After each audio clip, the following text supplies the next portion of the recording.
Actual ডায়োডের যে characteristic curve সেটা নিয়ে আমরা একটু কথা বলেছিলাম।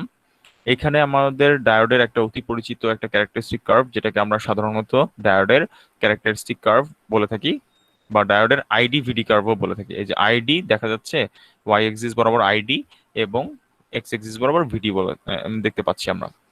সো এই ক্যারেক্টারিস্টিক কার্ভটা আপনাদের যদি আমি আবার একটু এক্সপ্লেন করি লাস্ট ক্লাসের মতো, সেটা হচ্ছে এই ক্যারেক্টারিস্টিক কার্ভে আমরা দেখতে পাচ্ছি যে আমাদের এক্স এক্সিস এর দিকে যদি আমরা কল্পনা করি, যে এটা যদি আমরা এক্স এক্সিস কল্পনা করি, এটা যদি আমরা ওয়াই এক্সিস কল্পনা করি বোঝার সুবিধার জন্য, এক্স এক্সিস বরাবর আমরা জানি যে পজিটিভ, সেখানে ভিডি দেওয়া আছে। সো আমি যখন একটা পজিটিভ ভোল্টেজ অ্যাপ্লাই করব, সো দেখতে পাচ্ছি যে এখানে 0.7 একটা ভোল্টেজ রয়েছে। সো দেখেন 0.7 এর পরে কিন্তু ভ্যালুটা, এই কারেন্টের ভ্যালুটা ড্রাস্টিক্যালি ইনক্রিজ করেছে। সো আসলে এই যে এই পয়েন্টটা আর কি, ঠিক আছে, এই পয়েন্টের কথা বলছি আমি। আর আমি একটা জিনিস একটু বলি আপনাদেরকে, সেটা হচ্ছে যে এই 0.7 এর আগে আমরা জানি যে 0.7 হচ্ছে আমার knee voltage, right? We know this. For silicon diode, 0.7 is a knee voltage. So 0.7 এর পরবর্তীতে পরে এটা হচ্ছে ড্রাস্টিক্যালি ইনক্রিজ করেছে কারেন্টটা। 0.7 এর আগে কারেন্টের পরিমাণটা দেখতে পাচ্ছি অনেক কম, ঠিক আছে। সো এর জন্য আমরা যে কাজটা করে থাকি, 0.7 এর আগে যেই কারেন্টগুলো আমরা দেখতে পাচ্ছি সেগুলোকে আমরা সাধারণত অন কারেন্ট বলি না, আমরা এইটাকে লিকেজ কারেন্ট বলে থাকি, ঠিক আছে। সো 0.7 এর পরে হচ্ছে আমরা ডায়োডের মধ্যে দিয়ে সিগনিফিকেন্ট অ্যামাউন্ট অফ কারেন্ট দেখতে পারি বলেই 0.7 কে আমরা নি ভোল্টেজ বলতেছি, ঠিক আছে। ওয়ারেজ আর একটা জিনিস এখানে উল্লেখ্য, যে আমার এখানে যে ড্রেন কারেন্টটা রয়েছে, সরি ড্রেন বলছি, ডায়োড কারেন্টটা রয়েছে সেটা হচ্ছে মিলি অ্যাম্পিয়ার স্কেলে। আর আপনাদের যেটা যদি এক্স এক্সিস বরাবর নেগেটিভ দিকে তাকাই, তার মানে দাঁড়াচ্ছে এইটা হচ্ছে রিভার্স বায়াস পজিশন, রাইট। আর এটা ছিল কিন্তু তার মানে forward bias position, right. So reverse bias পজিশনের দিকে যদি তাকাই, আপনি দেখতে পারবেন এখানে একটা ভ্যালু দেখতে পাচ্ছি, যে স্কেলটা কিন্তু অনেক বড় ভ্যালু দেখা যাচ্ছে। কিন্তু একটা জিনিস খেয়াল রাখবেন, এটা কিন্তু পিকো অ্যাম্পিয়ার স্কেলে রয়েছে। সো এখানে আপনারা যে কারেন্টটা দেখতে পাচ্ছেন, এখানে দেখেন, এখানে একটা কারেন্ট দেখতে পাচ্ছেন আপনারা, এই কারেন্টটাকে এই যে আইএস বা স্যাচুরেশন কারেন্ট বলা হয়ে থাকে, ঠিক আছে। এবং এটা দেখতে পাচ্ছেন পিকো অ্যাম্পিয়ার রেঞ্জে। সো রিভার্স বায়াস রিজনে কারেন্ট কিন্তু অনেক ছোট হয়, এটা মাথায় রাখবেন। এখানে জাস্ট স্কেলটাকে বড় করে দেখানো হয়েছে, ঠিক আছে। সো পিকো অ্যাম্পিয়ার আর ফরওয়ার্ড বায়াসে আপনি দেখতে পাচ্ছেন মিলি অ্যাম্পিয়ার রেঞ্জের কারেন্ট, ওকে। সো এই হচ্ছে আমাদের একটা অ্যাকচুয়াল ডায়োডের ক্যারেক্টারিস্টিক কার্ভ যদি আমরা চিন্তা করি। এবং এই নেচারটাকে, ডায়োডের এই আইডি ভিডি নেচারটাকে আপনি ইকুয়েশনের মাধ্যমেও প্লট করতে পারেন। ইকুয়েশনটা হচ্ছে ID is equals to IS e to the power VD by NVT minus 1।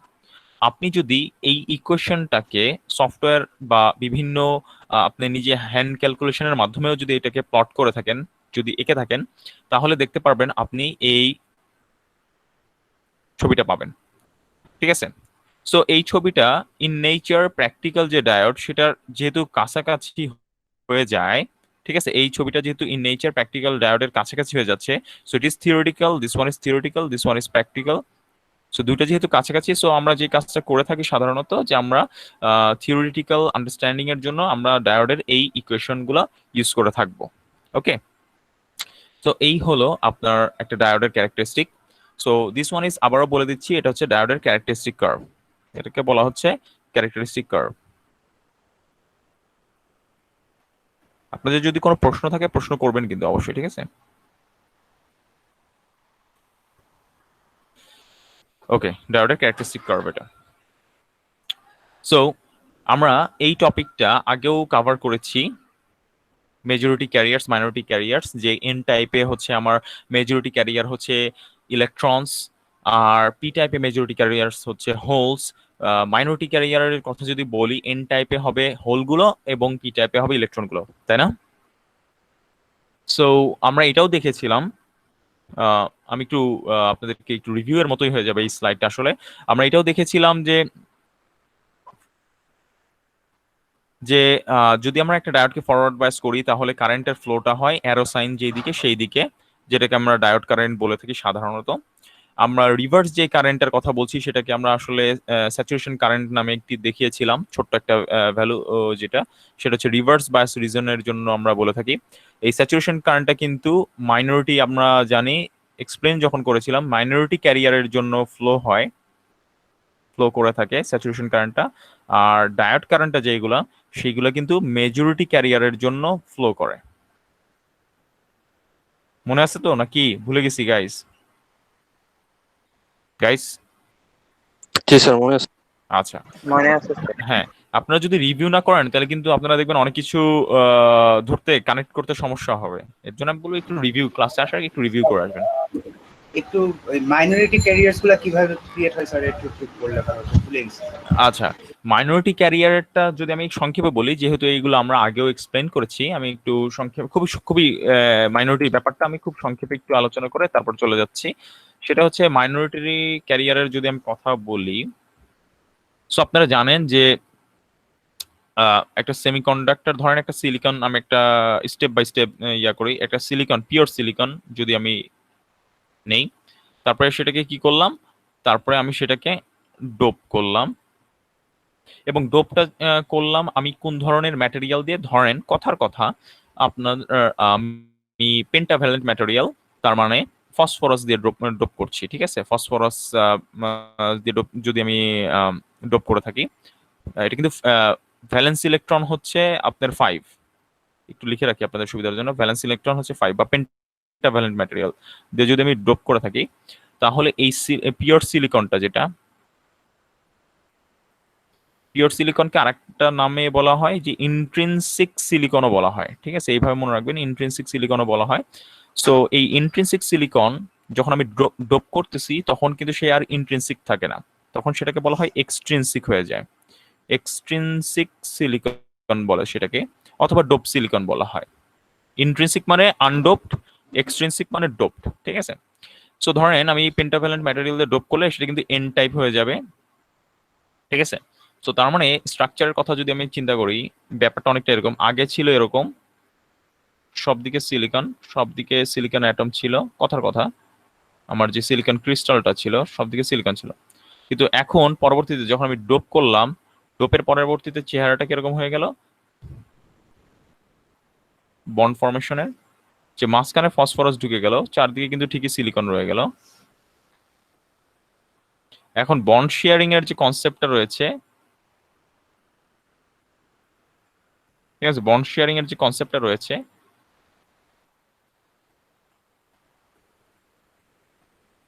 এরকম, তাই তো? কিন্তু ফসফরাস যেহেতু 5 যোজি, তার একটা এক্সট্রা ক্যারিয়ার, মানে ইলেকট্রন প্রোভাইড করবে সে, ঠিক আছে? সো এইভাবে আপনি এক্সট্রিনসিক ইলেকট্রন পাবেন।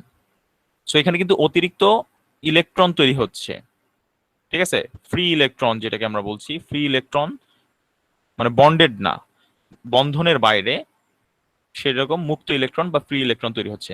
তাহলে এখন প্রশ্ন হচ্ছে, তাহলে এই মাইনরিটি মেজরিটি ক্যারিয়ারটা কি জিনিস? দেখেন, এইভাবে আপনি একটা ডোপ করলেন একটা ছোট জায়গায়, একটা ছোট অঞ্চলে, আপনি একটা ফসফরাস দিয়ে ড্রপ করার ফলে একটা ইলেকট্রন, বড় জায়গায় করলে আপনার অনেকগুলো ফ্রি ইলেকট্রন তৈরি হবে। তো আমি বলতে পারি এন টাইপে এরকম অনেকগুলা ফ্রি ইলেকট্রন তৈরি হবে, একটা বড় যদি আমি খণ্ড নেই এন টাইপে। এটা তো ছোট একটা অংশ দেখাচ্ছি, খুবই ছোট অংশ। অনেক বড় অংশ নিলে আমি দেখবো কি অনেক ফ্রি ইলেকট্রন। তাহলে আমি বলতে পারি, এটাকে সংক্ষেপে এইভাবে আঁকতে পারি, ফ্রি ইলেকট্রন গুলোকে এইভাবে ডট ডট দিয়ে দেখাতে পারি। সো আমি এইভাবে বলতে পারি, তাহলে এখানে তখন আমরা বলতে পারি যে যেহেতু অনেক ফ্রি ইলেকট্রন রয়েছে, তাই এটাকে মেজরিটি ক্যারিয়ার হিসেবে আমি বলতে পারি যে এন টাইপের মেজরিটি ক্যারিয়ার হচ্ছে ইলেকট্রন। এবার মাইনরিটি ক্যারিয়ার কথা বলি। কথার কথা, আমার যদি আমি এখানে যদি হিট অ্যাপ্লাই করি, ঠিক আছে, এই সিলিকন, পিওর সিলিকন বলেন বা ডোপ সিলিকন বলেন, যাই বলেন না কেন, আমি যদি হিট প্রোভাইড করি, তাহলে যেই জিনিসটা ঘটবে, এই হিটটা আর ধরুন এখানে যেই সব বাউন্ড ইলেকট্রন গুলো আছে, ধরুন আমি এখানে আরো একটা অন্য একটা সিলিকন আঁকি সুবিধার জন্য। সো এই হিটটা হয়তো বা ধরেন কথার কথা এখানে যেই একটা বাউন্ড ইলেকট্রন ছিল, ঠিক আছে, সেই ইলেকট্রনটা অ্যাবজর্ব করলাম। এখন এনার্জি ব্যান্ড ডায়াগ্রামে এই বাউন্ড ইলেকট্রন যেগুলা, ভ্যালেন্স ইলেকট্রন যেগুলা, আমরা জানি ভ্যালেন্স ইলেকট্রনের জন্য ভ্যালেন্স ব্যান্ড সৃষ্টি হয়, এগুলো আসলে এক্সপ্লেন করেছিলাম আপনাদের। এইগুলো ধরেন বাউন্ডেড ইলেকট্রন, মানে বন্ধনে আবদ্ধ আর কি। এই যে এইগুলা, এই যে এই সবগুলাকে বাউন্ড ইলেকট্রন বলছি, বন্ধনে আবদ্ধ, ভ্যালেন্স ইলেকট্রন, ভ্যালেন্স ব্যান্ড। আর কন্ডাকশন ব্যান্ড হচ্ছে লগা এখানে যে ফ্রি ইলেকট্রন, এই যে এই একটা যে ফ্রি ইলেকট্রন তৈরি হলো, এটা কিন্তু কন্ডাকশন ব্যান্ডে আছে, ঠিক আছে? এগুলো কিন্তু এগুলো কিন্তু ফ্রি ইলেকট্রন, ঠিক আছে, কন্ডাকশন ব্যান্ডে রয়েছে। এটা কিন্তু এনার্জি ইয়াটা বোঝাচ্ছে, এনার্জির বুঝাচ্ছে, উপরে যত যাবে তত এনার্জি বাড়বে, ঠিক আছে? সো যখন বাউন্ড ছিল তখন কিন্তু এনার্জির পরিমাণ কম ছিল ইলেকট্রন গুলার, এর জন্যই বাউন্ড, আবদ্ধ, এনার্জি কম দেখে।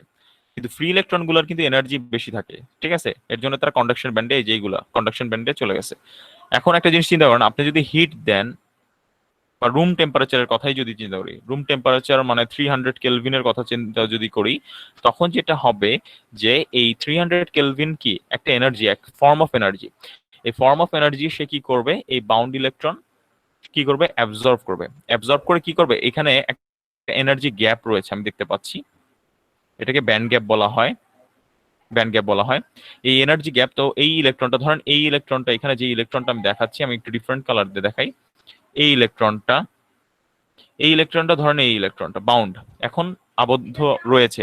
সো যখন সে হিট অ্যাবজর্ব করলো বা এনার্জি অ্যাবজর্ব করলো, তখন সে কি করবে, যথেষ্ট পরিমাণ যদি সে এনার্জি পায়, যথেষ্ট পরিমাণটা কিরকম, এই ব্যান্ড গ্যাপের পরিমাণ যদি এনার্জি পায়, তাহলে সে কি করবে, সে এখান থেকে লাফ দিয়ে এখানে চলে আসবে, মানে ফ্রি হয়ে যাবে। তার মানে সে এই বন্ধনে আর আবদ্ধ থাকবে না, সে বন্ধন থেকে বের হয়ে আসবে, বের হয়ে ফ্রি হয়ে যাবে ইলেকট্রনটা, তখন সে ফ্রি ইলেকট্রন হয়ে যাবে।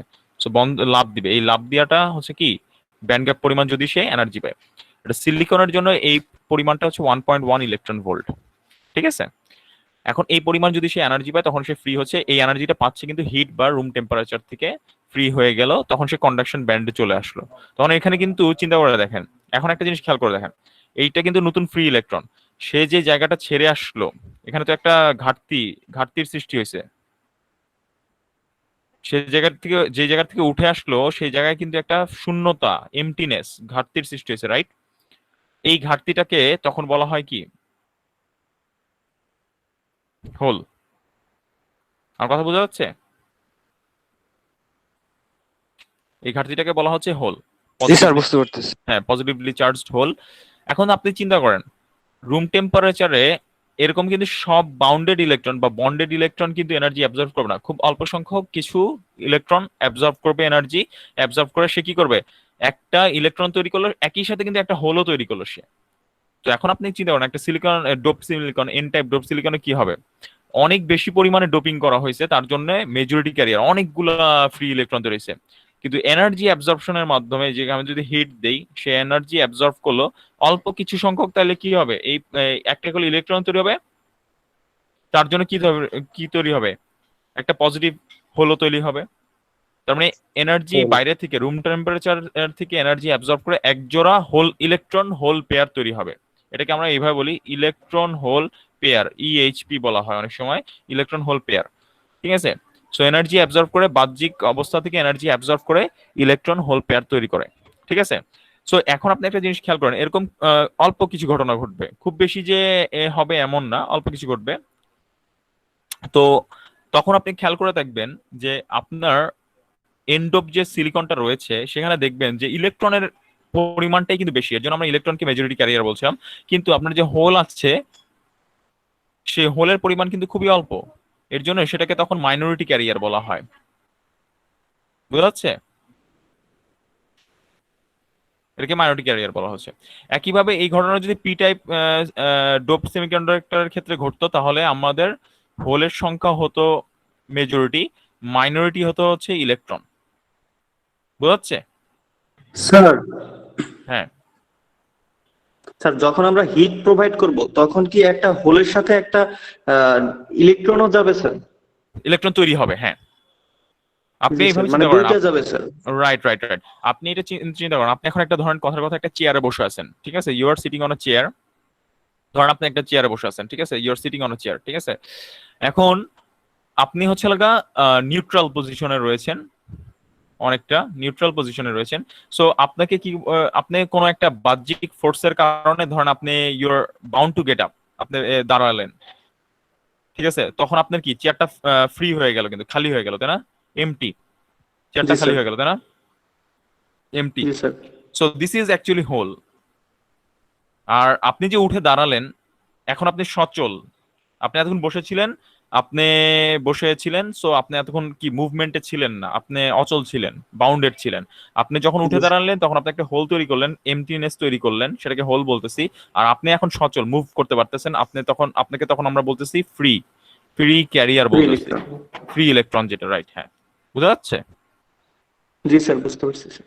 আচ্ছা, ঠিক আছে। সো আচ্ছা, সো আচ্ছা, আমরা তাহলে শুরু করি এই জায়গা থেকে আবার। সো এখন আমি যেটা আজকে হোপফুলি আমি যেটা করব যে আমি আপনাদেরকে স্যার আজকে তো আমি ম্যাথ করার কথা ছিল স্যার। হ্যাঁ, হ্যাঁ, হ্যাঁ, আজকে আমি আপনাদেরকে হোপফুলি ম্যাথটা স্টার্ট করব, ঠিক আছে? সো আশা করি আপনারা পুরান যেই প্রবলেমগুলো, মানে পুরান যেই জিনিসগুলো রয়েছে আপনারা একটু দেখে আসছেন বা সামথিং, ঠিক আছে? ওকে, লেটস স্টার্ট। আমরা ম্যাথে চলে যাব ইনশাল্লাহ। সো এরপর আমরা একটু একটা জিনিস আমরা উল্লেখ করি না, এটা খুব সংক্ষেপে আমি বলবো, যেহেতু আমার টার্গেট আজকে ম্যাথে চলে যাওয়া, ঠিক আছে? এটা আমরা পরবর্তীতে দরকার হলে আবার এটা নিয়ে কথা বলবো। জেনার রিজন। সো জেনার রিজনটা কি দেখেন, এই ছিল কিন্তু আপনার ক্যারেক্টারিস্টিক কার্ভ, তাই না? একটু আগে আমরা দেখলাম আপনার ডায়োডের ক্যারেক্টারিস্টিক কার্ভ বা আইডিভিডি কার্ভ যেটাকে বলছি, দেখলাম না একটু আগে, যে কারেন্টটা ফরওয়ার্ড বায়াসের দিকে এইভাবে উঠে যাচ্ছিল, আর রিভার্স বায়াসের দিকে কিন্তু কারেন্টের পরিমাণ খুবই ছোট ছিল, তাই না? এখন একটা প্র্যাকটিক্যাল ডায়োডে আপনারা যদি কিছু না বুঝেন তাহলে বলবেন কিন্তু আমাকে। একটা প্র্যাকটিক্যাল ডায়োডে আপনি যদি খুবই বড় অ্যামাউন্ট অফ নেগেটিভ ভোল্টেজ দিতে থাকেন, ধরুন আপনি বাড়াচ্ছেন বাড়াচ্ছেন, -1 ভোল্ট, -2 ভোল্ট, মানে রিভার্স বায়াস করে ফেললেন, -3, -4 এরকম করে যদি বাড়াইতেই থাকেন। একটা প্র্যাকটিক্যাল ডায়োডের কথা যদি বলি, একটা ডায়োডের আমার পার্টের স্পেসিফিকেশনটা আমার মনে নেই, এটা আমরা ল্যাবে প্র্যাকটিক্যাল ইউজ করতাম। ওইটার জন্য আপনার যেই রিভার্স পিক ভোল্টেজটা রয়েছে, ঠিক আছে, এটাকে পিআরভি বলে থাকি, পিক রিভার্স ভোল্টেজ বলে থাকি, ওইটা ছিল হচ্ছে 80 ভোল্ট, ঠিক আছে?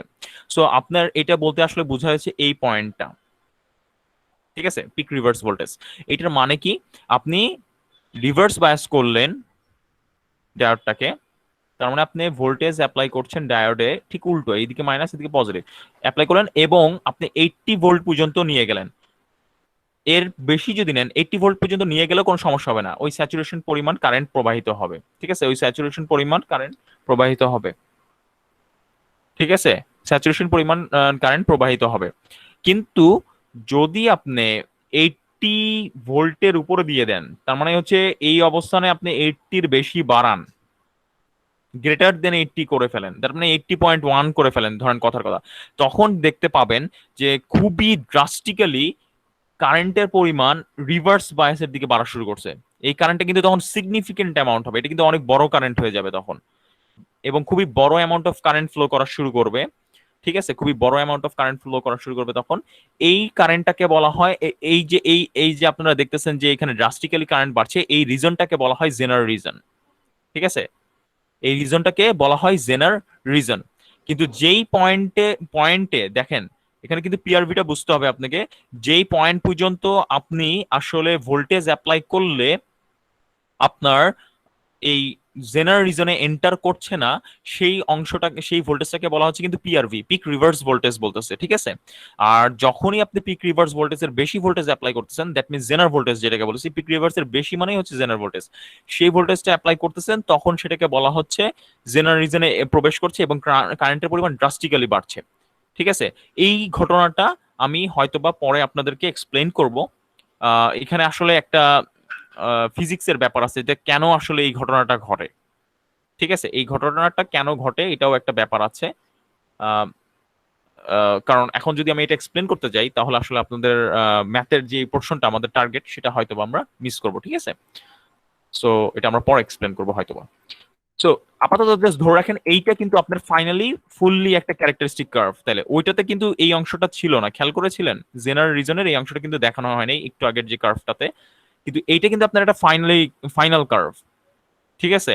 এইটা হচ্ছে আপনার একটা অ্যাপ্রোপ্রিয়েট একদম ফুল, কারণ এখানে জেনার অংশটাও দেখানো হয়েছে, অ্যাপ্রোপ্রিয়েট, ঠিক আছে? এখানে কিন্তু আপনার জেনার অংশটা দেখানো হয়েছে। So this is your final characteristic curve for a diode. Okay, so now আমি যদি, স্যার একটা হ্যাঁ কোশ্চেন ছিল। হ্যাঁ হ্যাঁ, শিওর শিওর। স্যার হচ্ছে, তাহলে যদি আমরা একটা ডায়োডে বেশি সময় ধরে, অর্থাৎ এখানে যদি পিআরভি 80 ভোল্ট হয়, আমরা হুম যদি 80 ভোল্টের উপরে কারেন্ট দিই তাহলে তো এটা ওপেন ক্লোজ সার্কিটের মতো কাজ করবে। রাইট রাইট, এক্স্যাক্টলি এক্স্যাক্টলি, তখন এটা উল্টো দিকে, এই যে দেখাইছিলাম আমি, এই যে দেখেন কারেন্টের ডাইরেকশনটা, তখন কিন্তু এটা উল্টো দিকে কারেন্ট ফ্লো করা যেদিকে কিন্তু কারেন্ট ফ্লো করার কথা না সেই দিকেই কারেন্ট ফ্লো করা শুরু করবে তখন। বুঝতে পারছেন? জি স্যার। আচ্ছা, ঠিক আছে। সো স্যার হ্যাঁ হ্যাঁ বলেন। জেনারেল ডায়োডের কাজটা কি হয় স্যার? আচ্ছা, এইটা এখন আমি বুঝতে পারছি আপনাদের ইনকুইজিটিভনেস, কিন্তু এখন আমি যদি অ্যান্সার করতে যাই, আমাকে আবার এটা এক্সপ্লেন করতে হবে এই জিনিসটা।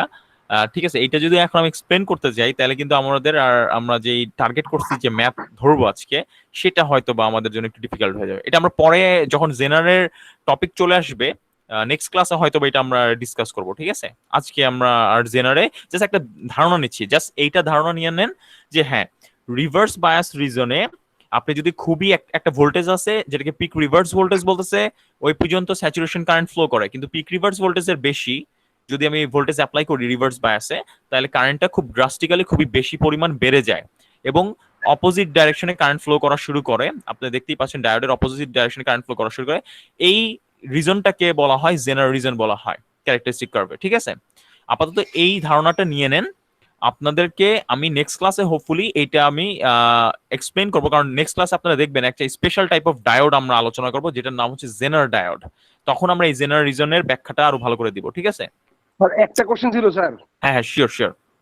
স্যার 80 ভোল্টেজ পর্যন্ত যেই কারেন্টটা যাবে ওটা কি স্যাচুরেশন কারেন্ট? হ্যাঁ হ্যাঁ, রাইট, স্যাচুরেশন কারেন্ট। এই যে ছোট অ্যামাউন্ট অফ কারেন্ট দেখতে পাচ্ছেন, এটা কিন্তু আইএস লেখা, স্যাচুরেশন কারেন্ট। এটা কিন্তু আমি এরপরে আর কি কারেন্ট বাড়বে sir? Right right right right, আমি কিন্তু এখানে জি স্যার, ঠিক 80 আছে যে স্যার। ভ্যালুটা লিখেছি, এই 80 ভ্যালুটা কিন্তু একটা স্পেসিফিক মডেলের জন্য, ঠিক আছে? একটা স্পেসিফিক মডেলের জন্য আমার ডায়োডটার নাম মনে নেই, কিন্তু ওই ডায়োডটা দিয়ে আমরা ল্যাবে কাজ করি আর কি, ঠিক আছে? ডায়োডের মডেলটা আমি মনে থাকলে আমি আপনাদেরকে জানাই দিব পরবর্তীতে, ঠিক আছে? আচ্ছা, এবার আমরা চলে আসি আজকের আমরা এগুলো জানি তাই না, যে একটা রিভিউর মতো গ্যালিয়াম আর্সেনাইড যদি ডায়োড হয় 1.2 ভোল্ট হচ্ছে লাগে আমার নি ভোল্টেজ, সিলিকন ডায়োডের জন্য আমরা দেখেছি 0.7 নি ভোল্টেজ, এবং জার্মেনিয়াম ডায়োডের জন্য 0.3 ভোল্টেজ নি ভোল্টেজ। তারপর আমরা টেম্পারেচার এফেক্ট, এইগুলা এই থিওরিটিক্যাল জিনিসগুলা আমরা খুব ব্রিফলি বলে যাই, খুব সংক্ষেপে বলে যাচ্ছি, আপনারা একটু দেখে নিন।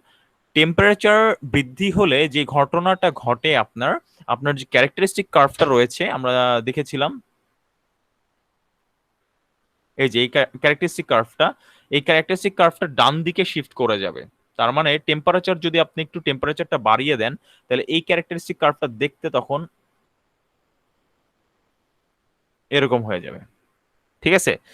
সো তখন অনেকটা ব্যাপারটা, ও আচ্ছা উল্টো বলে ফেললাম তো মনে হচ্ছে, একটু উল্টো হয়ে গেল। এই দাঁড়ান আমি একটা জানিয়ে নেই, সরি, ডিফারেন্ট একটা কালার নেই, সবুজ সবুজ নেই, সরি মাই মিস্টেক। সো আমি যেটা বলছিলাম যে টেম্পারেচার আপনি যদি বৃদ্ধি করেন তাহলে আসলে এটা যদি আপনার এক্সিস্ট হয় কারেন্টের, তাহলে আপনার কার্ভটা একটু বাঁদিকে শিফট করবে। বাঁদিকে শিফট করার অর্থ কি? আপনার অর্থটা দাঁড়াচ্ছে আগে যেখানে আপনার নর্মাল ডায়োড যেটা ছিল, আপনার যে নর্মাল ডায়োডটা ছিল সেটা, যেটা নাকি এটা নর্মাল ডায়োডের ক্যারেক্টারিস্টিক কার্ভ, সেটা যেটা এটা ছিল, এইটাতে যদি আপনি টেম্পারেচার মানে একটু হিট দেন, তাহলে হবে কি সেই ডায়োডটা 0.7 ভোল্টে না চালু হয়ে হয়তো বা 0.5 বা 0.4 ভোল্টেই কন্ডাক্ট করা শুরু করবে। বোঝা যাচ্ছে? 0.4 বা 0.3 বা 0.5 ভোল্টে কন্ডাক্ট করা শুরু করবে সেই সিলিকন ডায়োডই কিন্তু। কারণ আসলে হয় কি, যে টেম্পারেচার বা তাপমাত্রা থেকে অতিরিক্ত সে এনার্জি গ্রহণ করে ফ্রি ইলেকট্রন গুলা, তার সাথে আপনার বায়াস ভোল্টেজ, এখন দেখা যাচ্ছে বায়াস ভোল্টেজটার পরিমাণটা কম লাগে, ঠিক আছে? কারণ কিছু শক্তি সে টেম্পারেচার থেকে নিয়ে নিছে, ঠিক আছে? সেই ঘটনাটা ঘটে, এর জন্য আসলে কার্ভটা বাঁদিকে শিফট করে। তার মানে বুঝতেই পারছি জেনারেল ভোল্টেজটা যেটা আমি একটু আগে দেখালাম 80 ভোল্টেজ ছিল, পিক রিভার্স ভোল্টেজটা -80 ভোল্টেজ ছিল, সেটা কি হবে আরেকটু বাঁদিকে শিফট হবে, হয়তো বা -80.5 এরকম কিছু একটা হবে। বুঝাচ্ছে? সো এটা হচ্ছে টেম্পারেচার এফেক্ট। তার মানে টেম্পারেচার থেকে সে অতিরিক্ত কিছু এনার্জি গ্রহণ করে এবং ফরওয়ার্ড বায়াসে সে নি ভোল্টেজটা কমে যায়। সো রেজিস্ট্যান্স লেভেল, 3 ধরনের রেজিস্ট্যান্স নিয়ে আমরা কথা বলে থাকি, খুব ব্রিফলি বলবো ডিসি, এসি এবং এভারেজ এসি রেজিস্ট্যান্স। খুবই সংক্ষেপে এগুলো বলে যাব। ডিসি রেজিস্ট্যান্স কি? আপনি একটা যদি ডায়োডের অ্যাক্রসে ডিসি ভোল্টেজ অ্যাপ্লাই করেন, ফর এক্সাম্পল সে আপনি ডায়োডের অ্যাক্রসে 1 ভোল্ট অ্যাপ্লাই করলেন এবং সেটার মধ্যে দিয়ে কি কারেন্ট প্রবাহিত হলো সেটা আপনি মেজার করলেন এবং দুইটাকে রেশিও করলেন, তাহলেই আপনি ডিসি রেজিস্ট্যান্স পেয়ে যাবেন। একদম সিম্পল। এসি রেজিস্ট্যান্স বা ডাইনামিক রেজিস্ট্যান্সটা কি জিনিস, আমরা সাধারণত এটা বের করে থাকি একটা সূত্রের মাধ্যমে, যে এই ডাইনামিক রেজিস্ট্যান্সটাকে বলা হয় 26 millivolt by diode current. Diode কারেন্টটা হচ্ছে ডিসি ডায়োড কারেন্ট।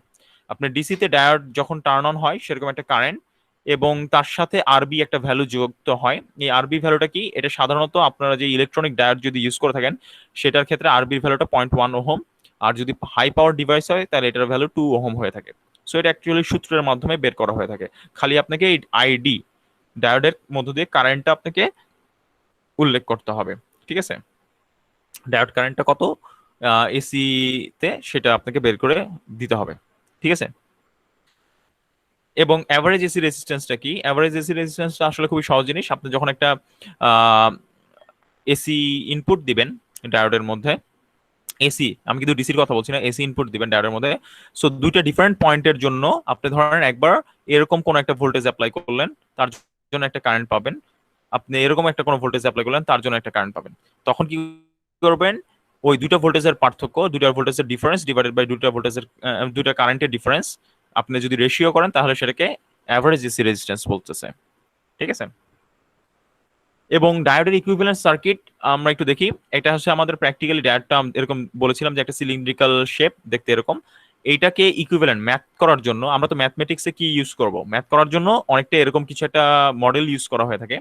দেখতে পাচ্ছি যে 0.7 ভোল্টের একটা ব্যাটারির মতো কল্পনা করা হয়ে থাকে, তারপর একটা 10 ওহমের রেজিস্ট্যান্সের মতো এসি রেজিস্ট্যান্স, যেটা যদি আপনি কনসিডার করেন। আবারও বলছি, এইটা এসি রেজিস্ট্যান্স এভারেজ রেজিস্ট্যান্সটা যদি আপনি কনসিডার করেন, এসি এভারেজ রেজিস্ট্যান্স, তখন 10 ওহমের একটা এসি এভারেজ রেজিস্ট্যান্স, তারপর একটা আইডিয়াল ডায়োড জাস্ট কারেন্টের ডাইরেকশন বোঝানোর জন্য এরকম একটা ব্যবহার করা থাকে। কিন্তু আমরা আমাদের অ্যানালাইসিসের ক্ষেত্রে আমরা যে কাজটা করব, এই যে মডেলটা আপনারা চোখের সামনে দেখতে পাচ্ছেন, এই মডেলটা আমরা এক্স্যাক্টলি ইউজ করব না। আমরা এই জিনিসটা কিন্তু ব্যবহার করব না, অ্যাভারেজ এসি রেজিস্ট্যান্স আমরা কনসিডার করব না, ঠিক আছে? আমরা ডিসি নিয়ে কাজ করব দেখবেন বেশিরভাগ ক্ষেত্রে। সো সেই ক্ষেত্রে দেখবেন যে আমরা একটা ভোল্টেজ সোর্স এবং কারেন্টের ডাইরেকশনটাই বেশি আমাদের কাছে ইম্পর্টেন্ট। ইনফ্যাক্ট আমরা আসলে এই যে ছবিটা আপনারা দেখতে পাচ্ছেন ডায়োডের ইলেকট্রিক্যাল মডেল, সেটা আসলে দেখবেন আমরা আঁকবও না, আমরা না এঁকেই ম্যাথ করে ফেলতে পারবো, ঠিক আছে? সো এবং ক্যাপাসিটেন্স বলে কিছু জিনিস রয়েছে ডায়োডের, ঠিক আছে? এটাও আমি খুবই সংক্ষেপে বলবো, খুব ডিটেলসে যাব না। ফরওয়ার্ড বায়াস রিজন এবং রিভার্স বায়াস রিজনে ডায়োডের মধ্যে কিছু ক্যাপাসিটেন্স ডেভেলপ করে, ঠিক আছে? সো ক্যাপাসিটেন্স গুলোর নাম হচ্ছে ডিফিউশন ক্যাপাসিটেন্স, আর একটাকে বলা হয় হচ্ছে আপনার most probably transition capacitance. So এই দুটো ক্যাপাসিটেন্স আমরা দেখতে পারি। সো এই সিটি যেটা ট্রানজিশন ক্যাপাসিটেন্স, সেটা হচ্ছে রিভার্স বায়াস রিজনে দেখা যায়, আর ডিফিউশন ক্যাপাসিটেন্সটা ফরওয়ার্ড বায়াস রিজনে দেখা যায়। আমি এটা একটু আপনাদেরকে বলার জন্য বলে দিচ্ছি আর কি। সো ডায়োডে ক্যাপাসিটেন্স ফর্ম করে। রিভার্স রিকভারি টাইম এটা কি জিনিস সেটাও আমি একটা বলে দেই।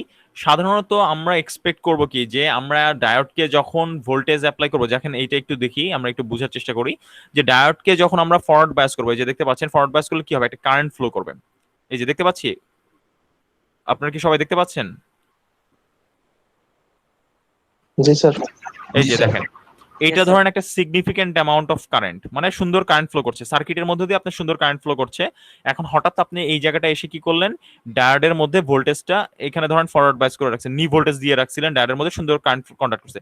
এখানে কি করছেন, ডায়োডের মধ্যে যে ভোল্টেজটা ছিল, এটা এইভাবে লিখি, ডায়োডের মধ্যে ভোল্টেজটা নি ভোল্টেজ দিচ্ছেন, এবং এখানে ডায়োডের মধ্যে ভোল্টেজটা বন্ধ করে দিচ্ছেন। নি ভোল্টেজ তার মানে ডায়োডটা বন্ধ হয়ে যাওয়ার কথা এই পয়েন্টে, ঠিক আছে? এই পয়েন্টে ডায়োডটা বন্ধ হয়ে যাওয়ার কথা। কিন্তু একটা অদ্ভুত জিনিস দেখা যায়, আপনি হঠাৎ করে যখন ডায়োডকে বন্ধ করতে চাবেন, ডায়োডটা বন্ধ না হয়ে কি হয়, খুব অল্প সময়ের জন্য, এটা কিন্তু খুব বড় সময় না, আগেই বলে দিচ্ছি, এটা খুব অল্প সময়, খুব অল্প সময়ের জন্য নেগেটিভ দিকে, এটা দেখেন ফরওয়ার্ড, এটা পজিটিভ কারেন্ট ছিল, তার মানে কারেন্টের ডাইরেকশনটা তখন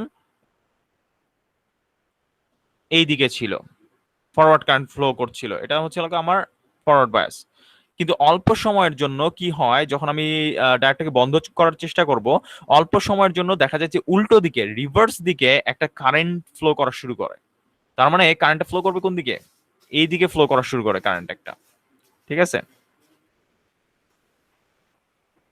এটা দেখা গেছে যে খুব অল্প সময় একটা রিভার্স কারেন্ট ফ্লো করে শুরু করে এবং সময়ের সাথে সাথে সেটা আস্তে আস্তে কমে জিরো হয়ে যায়, মানে ওটা হঠাৎ করে বন্ধ হয় না। বন্ধ হওয়ার আগে এটা অনেকটা ওরকম, আপনি একটা জিনিস বোঝার চেষ্টা বুঝাই আপনাদেরকে, আপনারা গাড়ি যখন দেখবেন, গাড়ি যখন আপনারা চালাচ্ছেন সামনে মুভ করতেছে দ্যাটস ফাইন, কিন্তু যখন আপনারা গাড়ি বন্ধ করবেন দেখবেন কি হয়, গাড়িটা বন্ধ হওয়ার আগে একটা একটা মানে ঝাঁকির মতো লাগে। এটা খেয়াল করেছেন? গাড়িটা যখন বন্ধ হয় তখন কিন্তু একটা ঝাঁকির মতো লাগে।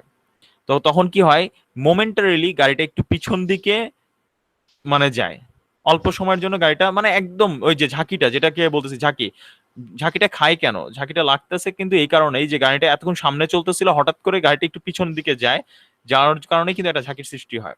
সো অনেকটা ডায়োডের ব্যাপারটা ওরকম, যে সে ফরওয়ার্ড কারেন্ট ফ্লো করতেছে, যখন গাড়ি মানে গাড়িটা বা ডায়োডটাকে বন্ধ করার চেষ্টা করছি, সে রিভার্স দিকে একটা কারেন্ট ফ্লো করানো শুরু করে এবং আস্তে আস্তে সেটা বন্ধ হয়ে যায়, তারপর কারেন্টটা জিরো হয়ে যায়।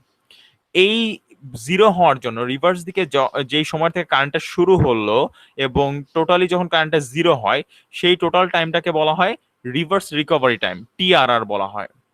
এটা আমাদের অ্যানালাইসিসের ক্ষেত্রে কোনো কাজে আসবে না, কিন্তু কিছু টেকনিক্যাল জিনিস আর কি ডায়োড সম্বন্ধে যেহেতু আমরা জানছি, যাতে জাস্ট আমরা এই জিনিসগুলো যাতে জানতে পারি, তাই আমরা মনে রাখার চেষ্টা করব যে টিআরআর মানে হচ্ছে রিভার্স রিকভারি টাইম।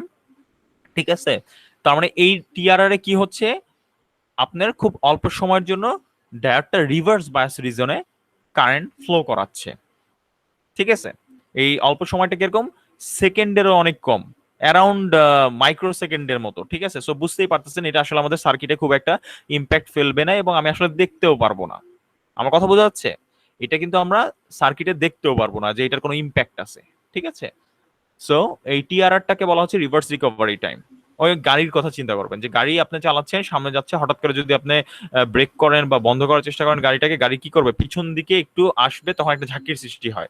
এই ডায়োডটা সেরকম, আপনি ফরওয়ার্ড পাস করে রাখছেন, নি ভোল্টেজ দিচ্ছেন, সামনের দিকে কারেন্ট ফ্লো করতেছে, হঠাৎ করে আপনি জিরো ভোল্টেজ অ্যাপ্লাই করলেন, কি হবে, হঠাৎ করে বন্ধ না হয়ে একটা ঝাঁকি, গাড়ির যেরকম ঝাঁকি গায়ে এরকম পিছনের দিকে একটা কারেন্ট ফ্লো হয়ে তারপর বন্ধ হয়ে যাবে। সো সেম জিনিসটা এখানে ঘটবে, এটাকে স্যার, হ্যাঁ হ্যাঁ হ্যালো হ্যাঁ বলেন। হ্যাঁ স্যার, তাহলে তো স্যার ওই মোটরকে যখন আমরা ফরওয়ার্ড রিভার্স করি তখন যখন রিভার্সে ঘোরাতে চাই তখনও কিন্তু একটা ঝাঁকির মতো ইয়া হয়। তো হ্যাঁ এটার সাথে ডেফিনেটলি, হ্যাঁ হ্যাঁ আমি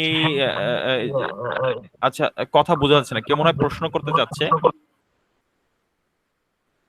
নাকি আমি বুঝতে পারছি না। যাই হোক, হ্যাঁ যেটা উনি যেটা বললো একটা এক্সাম্পল, হ্যাঁ মোটরকে যেরকম আমরা হঠাৎ বন্ধ করতে চাইলে একটা ঝাঁকির মতো সৃষ্টি হয়, অনেকটা ওরকমই কিন্তু। ঠিক আছে, অনেকটা এরকমই। সো এইভাবে চিন্তা করতে পারেন আপনারা। সো এটা রিভার্স রিকভারি টাইম। তারপর আমরা চলে আসতেছি ডায়োডের স্পেসিফিকেশন শিট। এইটা আসলে এখানে আসলে আমি যতই বলি না কেন এটা কোনো লাভ নাই, বলে কোনো লাভ নাই। এটা হচ্ছে যতদিন না আপনারা ডায়োডটা হাতে নিবেন, এই যে এখানে দেখতে পাচ্ছেন রিভার্স স্পেসিফিকেশন শিট, এটা যতক্ষণ না আপনারা ডায়োডটা হাতে নিবেন ততক্ষণ আপনারা আসলে বুঝতে পারবেন না। আমি আপনাদেরকে একটা সাজেস্ট করব, আমি কিছু হয়তোবা এক্সাম মানে আপনাদেরকে এক্সাম না, আপনাদেরকে কিছু আইডিয়া দেওয়ার জন্য আমি হয়তো একটা প্র্যাকটিক্যাল ডায়োডের ডেটা শিট বলা হয় এটাকে, ডেটা শিট আমি আপনাদেরকে সাবমিট করব, ওটার থেকে বলবো কি যে আপনারা এই জিনিসগুলো একটু বের করে নেন, কারণ এই জিনিসগুলোর উপরেই নির্ভর করে যে একটা ডায়োড সার্কিটে কিরকম পারফর্ম করবে। মানে এটা আসলে ডায়োডের পরিচয়, বুঝতে পারছেন? এই জিনিসগুলো হচ্ছে দেখতেই পাচ্ছি, forward voltage, current, maximum current কত, এটা হচ্ছে আসলে একটা ডায়োডের পরিচয়। ঠিক আছে, যে একটা ডায়োড বানানো হয়েছে, একটা মডেলের ডায়োড বানানো হয়েছে, সেটার মধ্যে সর্বোচ্চ কত কারেন্ট ফ্লো করতে পারবে, বুঝা যাচ্ছে? এটা নির্ভর করবে ম্যাক্সিমাম ফরওয়ার্ড কারেন্ট। ঠিক আছে, সর্বোচ্চ কত কারেন্ট ফ্লো করতে পারবে, এর বেশি সে কারেন্ট ফ্লো করাতে পারবে, এর বেশি করাইতে গেলে দেখবেন ডায়োডটা পুড়ে যাবে, এরকম অনেকটা।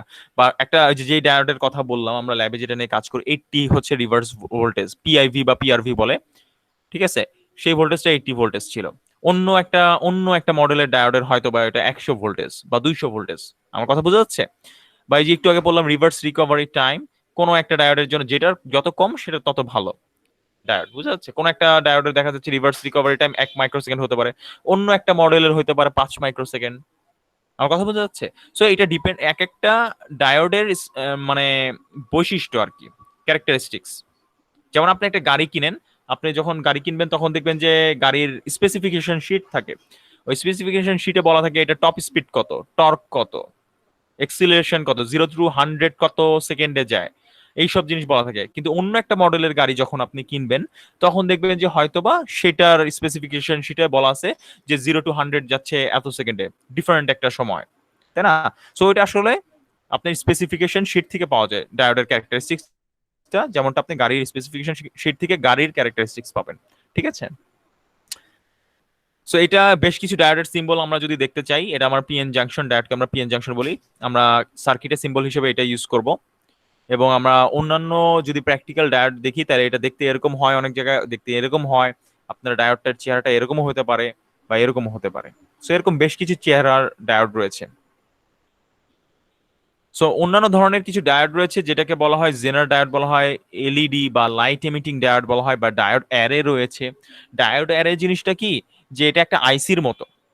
ডায়োড অ্যারেটা হচ্ছে আসলে আইসি অ্যারে মানে বলতেই আমি হয়তোবা আপনারা বলার আগেই বুঝতে পারবেন, আমার বলার আগেই, অ্যারে বলতে একগুচ্ছ বোঝানো হয়, তার মানে ওই আইসির মধ্যে একটা ডায়োডের পরিবর্তে কয়েকটা ডায়োড থাকবে, এরকম একটা ব্যাপার, ঠিক আছে?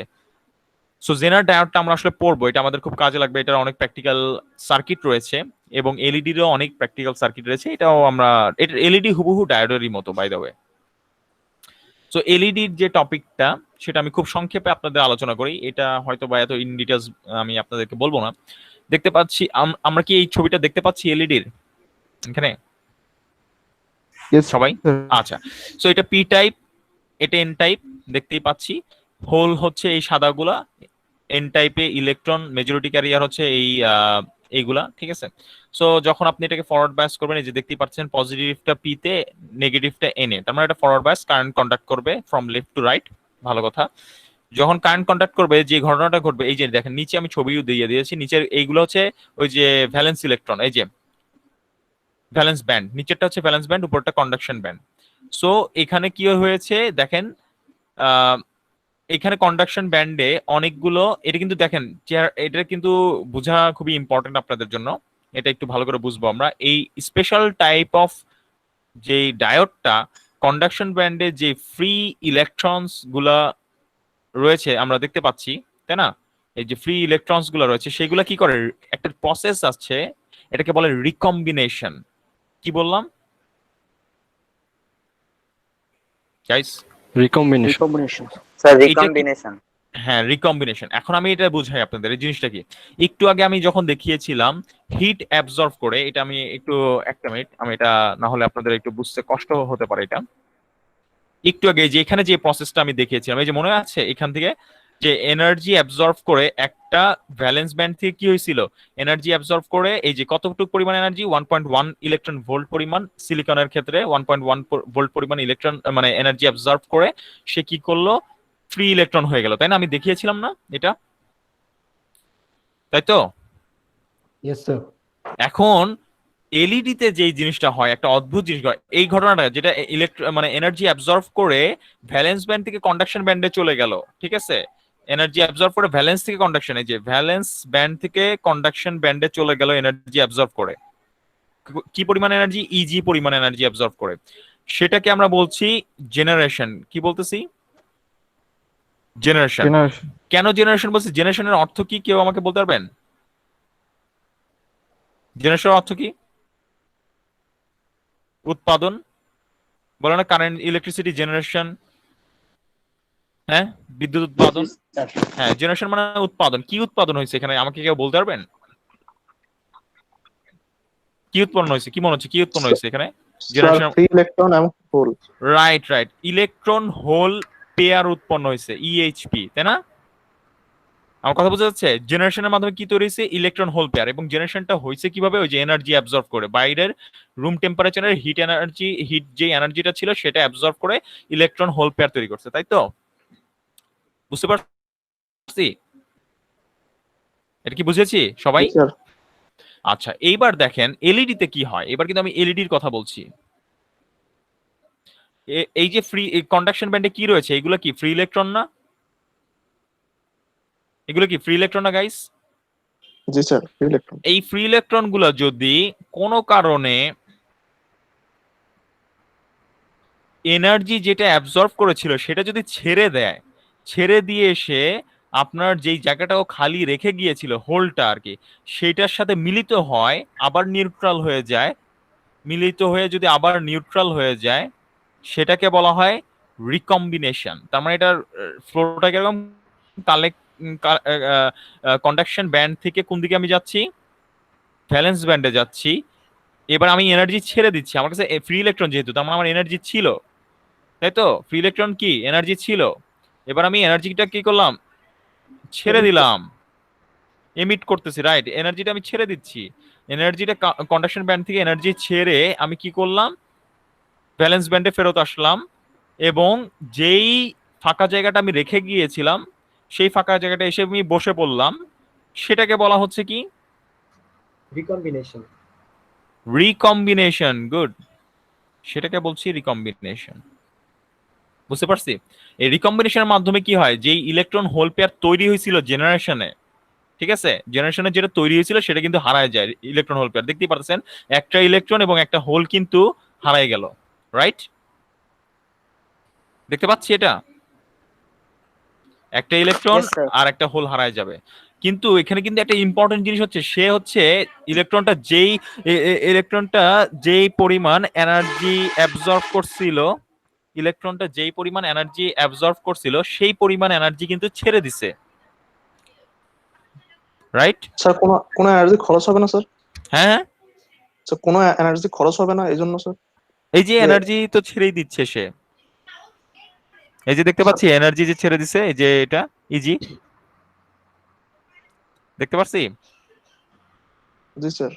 আচ্ছা, এখন একটা মজার ব্যাপার বলি, দেখেন এটা আমি কিভাবে আপনাদেরকে এটা আমি ইয়া করি, এইটাকে বুঝতে পারছি নাকি? দেখেন জেনারেশন কি জিনিস, রিকম্বিনেশন কি জিনিস, বুঝতে পারছি? জি স্যার। বুঝতে পারছি এটা? এখানে কি তাহলে কোনো এনার্জি নাই স্যার? বুঝি নাই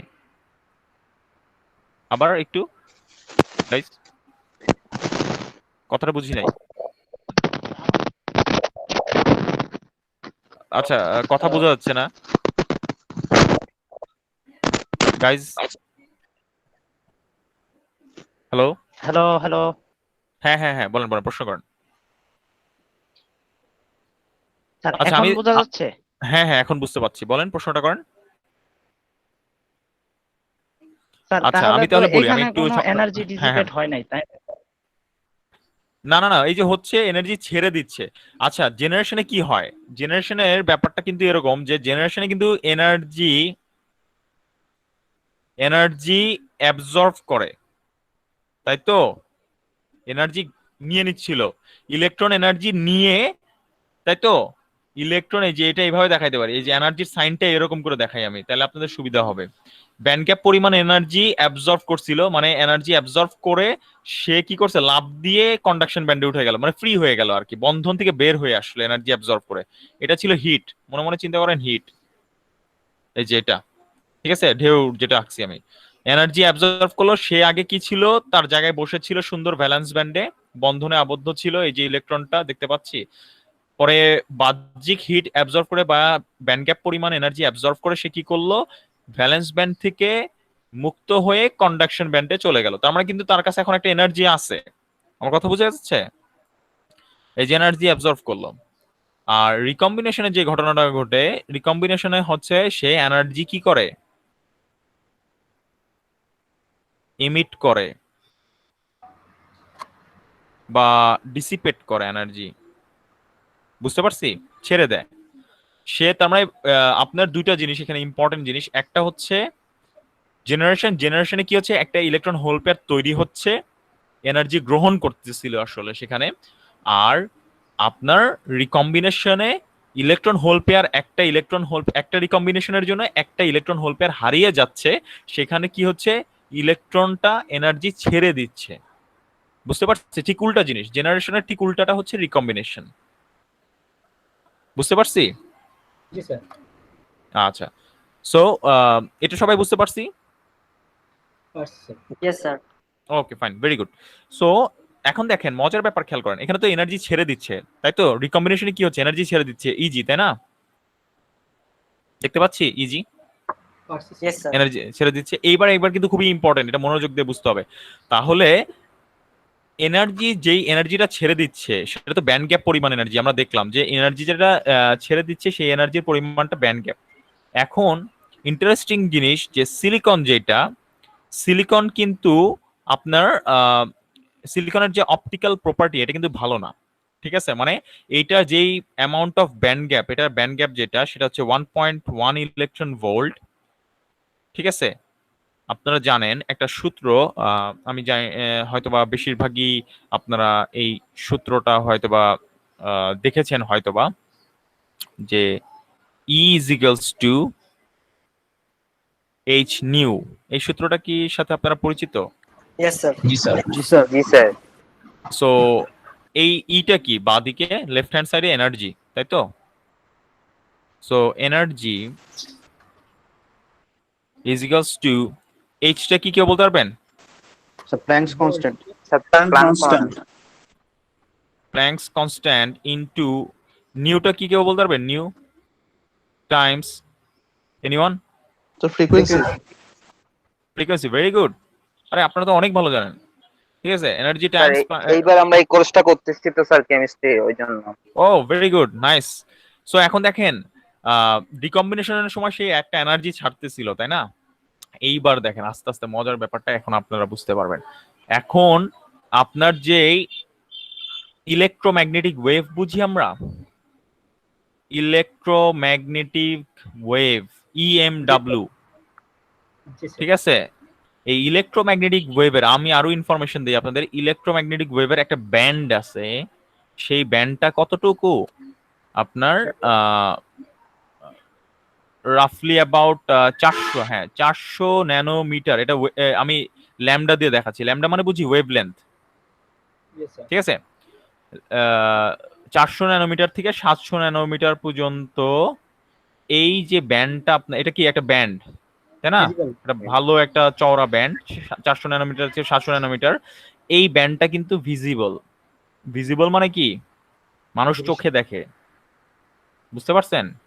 ভিজিবল মানে কি? মানুষ আসলে চোখে দেখতে পারে এই ব্যান্ডটা, ঠিক আছে? ওকে, বুঝতে পারছি আমার কথা? এই ব্যান্ডটা মানুষ চোখে দেখতে পারে।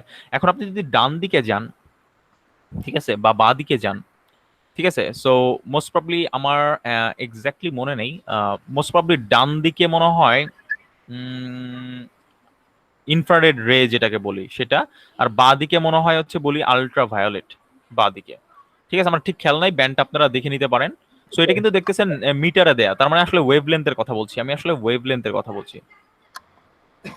ঠিক আছে? ওয়েভ লেন্থের কথা বলছি।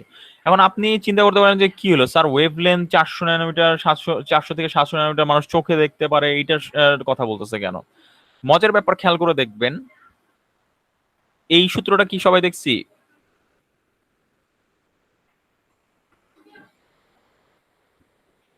C is equals to F lambda।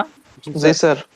দেখেন আপনাদেরকে আমি একবারে, এটা কিন্তু ফিজিক্স পড়াচ্ছি এখন আমি, আর আমার কোর্সে নাই, ঠিক আছে? সেখানে সিটা কি জিনিস কেউ বলতে পারবেন? স্যার আলোর বেগ স্যার। Very good. আরে আপনারা তো অনেক ভালো, দেখি ভালো স্টুডেন্ট পাইছি। ইনটু ফ্রিকোয়েন্সি আপনারা একটু চেষ্টা করলে অনেক ভালো করতে পারবেন। ইনটু ওয়েভ লেন্থ, তাই তো? জি স্যার। তাই তো? আমার মনে হয় অনেকে ধারণা করতে পারতেছে আমি কোন দিকে যাচ্ছি আসলে। জি স্যার। এইবার খেয়াল করি। এখন আপনি বুঝতে পারতেছেন এখানে যে একটা এনার্জি, ওই যে রিকম্বিনেশনের কি কারণে কি হয়, একটা এনার্জি ছাড়ে না? জি স্যার। তাইলে এখানে আপনি দেখতে পাচ্ছেন 400 থেকে 700 ন্যানোমিটার একটা ব্যান্ড রয়েছে, দেখতে পাচ্ছেন? জি স্যার। এই ব্যান্ডটা মজার ব্যাপার, এই ব্যান্ডটা যেটা, এই ব্যান্ডটাকে তাহলে বুঝতে পারতেছেন এটা যদি ল্যামডা হয়, এই যে ল্যামডা, এটা যদি ল্যামডা হয় আপনারা বুঝতেই পারতেছেন, এটা যদি ল্যামডা হয় আর আপনার তো এটা কনস্ট্যান্ট, লাইট ভেলোসিটি যেটা কনস্ট্যান্ট, ঠিক আছে? এটা তো জাস্ট 3 × 10⁸ আমি যদি মিটার পার সেকেন্ডে নিয়ে যাই, তাই না? এটা f × ল্যামডা। সো নাও আপনার মজার ব্যাপার, যেই এনার্জিটা আপনার রিকম্বিনেশনের কারণে যে এনার্জিটা ছাড়ে, সেই এনার্জিটা করেসপন্ডিং, সেই এনার্জির করেসপন্ডিং ফ্রিকোয়েন্সিটা যদি, সেই এনার্জির করেসপন্ডিং ফ্রিকোয়েন্সিটা যদি আপনার, আমি একটু এইটা এইভাবে লিখি তাহলে ঠিক আছে, সেই এনার্জির করেসপন্ডিং ফ্রিকোয়েন্সিটা ধরলাম ওই এনার্জির করেসপন্ডিং ফ্রিকোয়েন্সি, ঠিক আছে, নাম দেই তাহলে সুবিধা হবে আপনাদের সুবিধার জন্য। ধরেন এটা রিকম্বিনেশনের জন্য এনার্জি ইআর, তো এইটার জন্য যে ফ্রিকোয়েন্সিটা ছাড়ে সেটা হচ্ছে ভি নিউ আর, সেই নিউ আরটা কি এই এফ আর, সেই এফ আরটা কি এই ল্যামডার কথার কথা, ঠিক আছে। এখন এই ল্যামডা আরটা যদি মজার ব্যাপার আপনার এই ভিজিবল রেঞ্জের মধ্যে পড়ে যায়, এটা যদি ল্যামডা আরটা ভিজিবল রেঞ্জের মধ্যে পড়ে যায় তার মানে আপনি কি হবে, এটা সেটা কি হবে, আপনি লাইট দেখতে পাবো। চোখে আচ্ছা, দেখতে দেখতে পারবেন, পাবো। এক্স্যাক্টলি রাইট, এক্স্যাক্টলি দেখতে পারবেন। কিন্তু দুঃখের ব্যাপার এই যে সিলিকন যে ধাতুটা রয়েছে, সিলিকন ধাতুর আমরা জানি যে ব্যান্ড গ্যাপটা রয়েছে সেটা কত জানি সিলিকনের জন্য, কত? Sir 1.1 1.1 electron volt. আমি আমি আপনাদের কাছে একটা হোম টাস্ক দিই আজকে, ঠিক আছে, এই 1.1 ইলেকট্রন ভোল্টকে আপনারা ল্যামডাতে কনভার্ট করবেন, ঠিক আছে আজকে। ওকে, এটা একটা হোমওয়ার্ক আপনাদের। ওকে, সূত্র কিন্তু নিচে দিয়ে দিছি আমি আমি দেখাই দিলাম, কিন্তু বুঝতে পারছি তো। এই 1.1 ইলেকট্রন ভোল্টকে ল্যামডাতে কনভার্ট করবেন, কনভার্ট করে দেখতে পারবেন এটা আসলে ভিজিবল রেঞ্জের মধ্যে পড়ে নাই, ঠিক আছে, এটা আসলে ভিজিবল রেঞ্জের মধ্যে পড়ে নাই। সো আপনারা আসলে সিলিকন যদি দিয়ে, সিলিকন ম্যাটেরিয়াল দিয়ে যদি আপনারা আসলে ইয়া কি বলে এটাকে ডায়োড বানান, এলইডি বানান, তাহলে আসলে খুব মানে আসলে আলোটা দেখতে পারবেন না। কিন্তু অন্যান্য কিছু ম্যাটেরিয়াল রয়েছে যেমন গ্যালিয়াম আর্সেনাইড, ঠিক আছে, যেটার ব্যান্ড গ্যাপ নাকি কত কত স্যার ভুলে গেছি। 1.2 স্যার 1. এই ব্যান্ড গ্যাপের 1.2 কথা বলছি, ব্যান্ড গ্যাপ আপনার ডায়োডের নি ভোল্টেজ বলতেছেন, মাথা অলরেডি ঘুরে গেছে মাথা অলরেডি ঘুরে গেছে আপনাদের, বুঝতে পারছি। এটা হচ্ছে ব্যান্ড গ্যাপের কথা বলতেছি, 0.43 ইলেকট্রন ভোল্ট, আপনারা নি ভোল্টেজের কথা বলতেছেন, ঠিক আছে। সো মজার ব্যাপার গ্যালিয়াম আর্সেনাইডের যেই ব্যান্ড গ্যাপ রয়েছে সেটা দিয়ে সেটা এমন একটা ব্যান্ড গ্যাপ, সেটাকে যদি আপনি ফ্রিকোয়েন্সি বা ল্যামডাতে কনভার্ট করেন সেটা আসলে ভিজিবল রেঞ্জের মধ্যে পড়ে। তার মানে আপনি যদি গ্যালিয়াম আর্সেনাইড দিয়ে আপনি এলইডি বানান তাহলে সেটার আলো সেটার থেকে যে আলোটা বের হবে সেটা কিন্তু আপনি চোখে দেখতে পারবেন। আমার কথা বোঝা গেছে? বুঝতে পারছি? You get me? এর জন্য দেখা যায় যে এলইডি আলোটা ভালো দেখার জন্য এমন ব্যান্ড গ্যাপের ম্যাটেরিয়াল সিলেক্ট করা হয় যেগুলো আসলে কোন রেঞ্জের মধ্যে পড়ে, ভিজিবল রেঞ্জের মধ্যে পড়ে। বুঝতে পারছি? জি স্যার। জি স্যার। এর জন্য দেখবেন যে ভিজিবল রেঞ্জের যেই এলইডি গুলো রয়েছে, সরি বা এলইডি যেগুলো রয়েছে ভিএলইডি, নি ভোল্টেজ অফ এলইডি, ঠিক আছে, নি ভোল্টেজ অফ এলইডি সেগুলো সাধারণত একটু বেশি হয়। কিরকম বেশি? 2 থেকে 4 ভোল্টের মতো ভ্যারি করে, যেখানে ডায়োডেরটা কত মোটে 0.7 বা 1.2 এরকম। বুঝতে পেরেছি কেন এই ভোল্টেজটা বৃদ্ধি হয়? কারণ ম্যাটেরিয়ালটা তো আমি আর সিলিকন নিচ্ছি না, আমি স্পেশাল ম্যাটেরিয়াল নিচ্ছি, অপটিক্যাল প্রপার্টিজ যার ভালো, যার জন্য আসলে আমি আলো দেখতে পারি চোখে। বুঝতে পারছি? জি স্যার। এটা বুঝতে পারছি সবাই? জি স্যার। স্যার এই দেখেন এইটা বুঝাইতে যে আপনাদের আসলে তাহলে এখন আমি হয়তো বা এটা আমার আর বোঝানোর দরকার নাই আপনাদের। স্যার বলেন। স্যার হচ্ছে সেমিকন্ডাক্টরের হচ্ছে ব্যান্ড গ্যাপের ক্ষেত্রে দেখা যায় যে স্যার দুইটা করে দেখছি আমি আমি গুগল করছিলাম আগে, তখন দেখছিলাম দুইটা, যেমন হচ্ছে সিলিকনের 1.17 আবার হচ্ছে 1.11, এই দুইটা করে কেন স্যার ওরা মানে উল্লেখ আচ্ছা, করছে?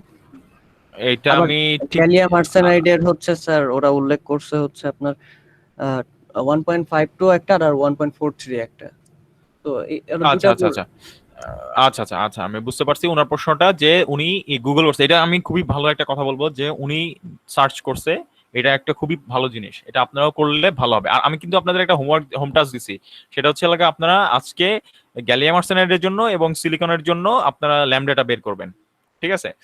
সো আমি যেটা বলতেছিলাম যে উনি যেটা প্রশ্নটা করলো যে দুইটা কেন ভ্যালু, এখন হয় কি আপনার এই যেই ম্যাটেরিয়াল গুলো নেওয়া হয় প্রকৃতি থেকে কালেক্ট করা হয়, কালেক্ট করে যেই চাংটা নেওয়া হয়, এখানে কিন্তু একটা ইম্পর্টেন্ট ইস্যু হচ্ছে, ধরেন আপনি একটা সায়েন্টিস্ট, আপনি হচ্ছে ম্যাটেরিয়ালকে ক্যারেক্টারাইজেশন করেন, বলতেছি আপনি ম্যাটেরিয়াল কি করতেছেন, ক্যারেক্টারাইজেশন করেন, ঠিক আছে, ম্যাটেরিয়াল ক্যারেক্টারাইজেশন, ক্যারেক্টারাইজেশন আমি কি বানান ঠিক লাগলাম না, ক্যারেক্টারাইজেশন, ঠিক ঠিক আছে, ম্যাটেরিয়াল ক্যারেক্টারাইজেশন করেন আপনি। এখন বেশ কিছু ল্যাবরেটরি থাকে, ওই ল্যাবরেটরি যে যন্ত্রপাতি আছে আপনি সেগুলো ইউজ করেন। সো আপনি ধরেন একটা এ নামে একটা ল্যাব, আপনি বিখ্যাত একটা ল্যাবে কাজ করেন, ওয়ার্ল্ড ফেমাস, আর একজন আরেকটা বি আর একটা ওয়ার্ল্ড ফেমাস ল্যাব সেখানেতে কাজ করে, লাইক স্যামসাং এন্ড আইফোন এরকম টাইপের ধরেন, ঠিক আছে। সো আপনারা এ ল্যাবে একটা ম্যাটেরিয়ালের কিছু বৈশিষ্ট্য দেখলেন, খুঁজে পাইলেন, ঠিক আছে। যেমন কি হইতে পারে, ব্যান্ড গ্যাপ বের করলেন আপনারা, লাইটের জন্য কিছু জিনিস ট্রান্সমিটেন্স প্রপার্টি বলে যেগুলাকে আপনারা এটা পরে শিখবেন আপনারা, এই সব জিনিস ব্যান্ড গ্যাপ, ট্রান্সমিটেন্স প্রপার্টি, মাস কত, এইসব বের করলেন। এখন বি ল্যাবও সেই একই ধাতুর ব্যান্ড গ্যাপ, ট্রান্সমিটেন্স প্রপার্টিজ, মাস এগুলো বের করবে, কারণ তারা ম্যাটেরিয়াল ক্যারেক্টারাইজেশন করতেছে, ঠিক আছে। এখন হয়তোবা আপনার যেই ইকুইপমেন্ট আর ওর যে ইকুইপমেন্ট একটু ডিফারেন্ট, অথবা আপনি যে স্যাম্পলটা নিয়েছেন ও যে স্যাম্পলটা নিয়েছে একটু আলাদা, তার জন্য হয় কি ব্যান্ড গ্যাপের ভেরিয়েশন হয়, ট্রান্সমিটেন্সের ভেরিয়েশন হয়, মাসের ভেরিয়েশন হয় একটু, কিন্তু খুবই সাটেল পরিমাণ চেঞ্জ হয়, খুব অল্প পরিমাণ চেঞ্জ হয়। আমার কথা বুঝতে পারছি আমি কি বলছি? এবং যখন এটাকে পাবলিশ করা হয়, এই যে আপনি যে টেস্ট করলেন, ম্যাটেরিয়াল ক্যারেক্টারাইজেশন করলেন, আপনি এটা কি করবেন ফাইনালি? আপনি এটাকে ডকুমেন্টেড আকারে পাবলিশ করবেন একটা আর্টিকেল, ঠিক আছে। ঠিক আছে, যখন এটা অ্যাকসেপ্টেড হবে ওরা চেক করবে যে আপনার যে প্রসেসটা ম্যাটেরিয়াল ক্যারেক্টারাইজেশনের সেই প্রসেসটা ঠিক আছে নাকি। বিজ্ঞানীরা চেক করবে, যদি দেখে যে না আপনার প্রসেসটা ঠিক আছে, তখন আপনাকে তারা কি বলবে, এটা অ্যাকসেপ্ট করে নেবে, এই পাবলিকেশনটাকে অ্যাকসেপ্ট করে নেবে, ঠিক আছে।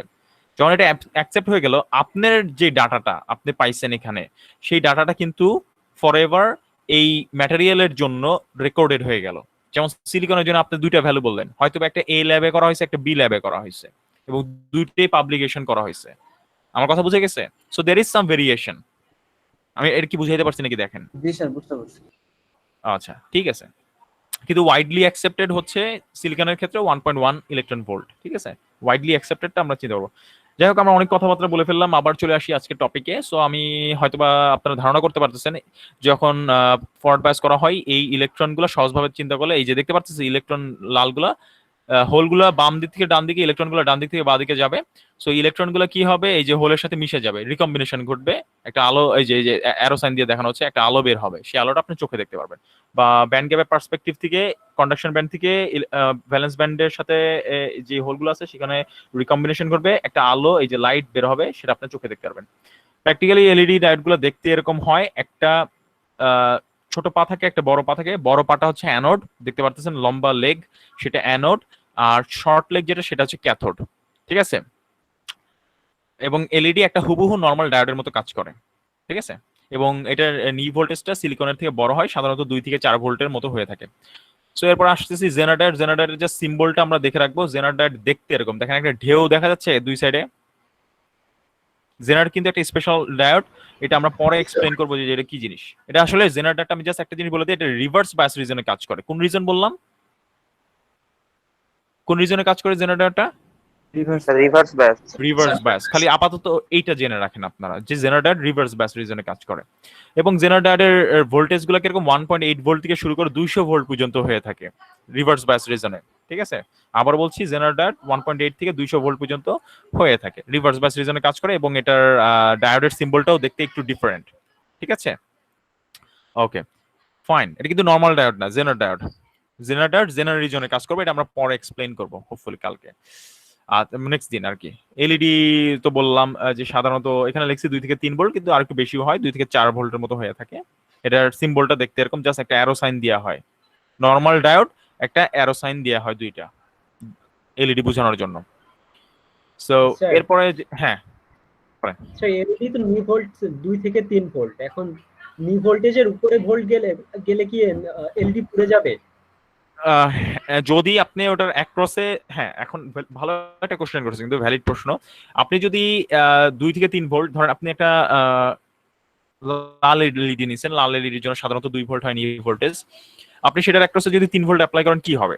হবে এটাই যে সেটা জ্বলবে ঠিকই, কিন্তু দেখবেন খুবই উজ্জ্বল ভাবে জ্বলতেছে। আপনি 4 ভোল্ট অ্যাপ্লাই করলে কি হবে? এটাও জ্বলবে, দেখবেন গরম হবে। এলইডির যেই প্লাস্টিকটা রয়েছে উপরে, সেটা ধরলে দেখবেন গরম হচ্ছে। কিছুক্ষণ পরেই দেখবেন ওটা পুড়ে গেছে। 4 থেকে 5 ভোল্ট দিলে দেখবেন কিছুক্ষণ পরে পুড়ে গেছে। আসলে ভিতরে যে জিনিসটা হয়, ইলেকট্রন এবং হোলগুলো এত এনার্জি লাভ করে ওই ভোল্টেজের কারণে, এত শক্তি পেয়ে যায়, খুব দ্রুত ছোটাছুটি করে। দ্রুত ছোটাছুটি করতে যায় কি হয়, যে আপনি চিন্তা করেন একটা আন্ডার কনস্ট্রাকশন বিল্ডিং এর কথা চিন্তা করেন, ওখানে কি থাকে, জায়গায় জায়গায় পিলার থাকে, তাই না? ঠিক আছে, ওইখানে এইভাবে চিন্তা করেন, ওইখানে যদি খুব দ্রুত একটা লোহার বল ছুটাছুটি করে তাহলে কি হবে, পিলারে পিলারে ধাক্কা খাবে, পিলারে পিলারে ধাক্কা খেয়ে কি হবে, যদি যত জোরে ছুটবে পিলারে তত জোরে ধাক্কা মারবে, ধাক্কা মারলে কি হবে, পিলার ভেঙে যাবে নাকি? আমার কথা বোঝা গেছে? সো ভিতরে যদি আপনি ওইটাতে যদি আপনি নি ভোল্টেজের বড় ভোল্টেজ দিয়ে দেন, তখন ওইরকম পিলার যেই বন্ড গুলা রয়েছে, বন্ধন, ওই পিলার গুলা হচ্ছে বন্ধন, আসলে সিলিকনের যে বন্ধন গুলা, বন্ড ইলেকট্রন, সেগুলোতে ধাক্কা মারবে, ধাক্কা মেরে মেরে কি করবে, ওই বন্ড গুলো ভেঙে ফেলবে, ভেঙে ফেলে কি করবে, আপনার পুরো স্ট্রাকচার নষ্ট করে দেবে। নষ্ট করলে তখন আলটিমেটলি আপনার যেটা হয় যে পুরো ডায়োডটা পুড়ে যায়, ঠিক আছে, ফেটে যায়, জাংশনটা ভেঙে যায় আর কি, যেটাকে আমরা বলি। ওকে, এই হচ্ছে ঘটনাটা ঘটে। আচ্ছা, হ্যাঁ স্যার, তাহলে যে সাধারণ যেগুলো ডায়োড হিসেবে ইউজ করি সেগুলাতে এমন হয় না কেন? আমরা তো নি ভোল্টেজের থেকে অনেক বেশি ভোল্টেজ দিই। না না না, এটা আমি ম্যাথের সময় আপনারা বুঝতে পারবেন, ঠিক আছে, এটা আমি ম্যাথের জন্য রেখে দিচ্ছি, আপনার প্রশ্নটার উত্তর আপনি ম্যাথই পেয়ে যাবেন। আচ্ছা, এরপরে চলে আসছি ডায়োড অ্যাপ্লিকেশনস, যেটা আমরা এখানে সার্কিট পাবো চ্যাপ্টার 2। এখানে লোড লাইন, এটা আমরা পরে এইসব জিনিস নিয়ে আলোচনা করবো, বাট আজকে যেটা আমরা ধরতে চাচ্ছি হচ্ছে ডায়োডের ম্যাথ, যেটা খুবই অল্প সময় আছে আমাদের কাছে, তাও আমরা চেষ্টা করবো খুব অল্প সময়টা ইউটিলাইজ করার ডায়োডের ম্যাথ। সো প্রথমেই আমরা দেখতে পাচ্ছি একটা ডায়োড, যেটা নাকি একটা সিরিজ কনফিগারেশন রয়েছে, এটাকে সিরিজ কনফিগারেশন বলছি ডায়োডের। দেখতে পাচ্ছি যে একটা ভোল্টেজ সোর্স অ্যাপ্লাই করা আছে, ফরওয়ার্ড বায়াস পজিশন রয়েছে একটা সিলিকন ডায়োড, এবং একটা রেজিস্ট্যান্স রয়েছে। সো এই ধরনের ম্যাথ আমরা কিভাবে সলভ করব সেটা আমরা দেখব।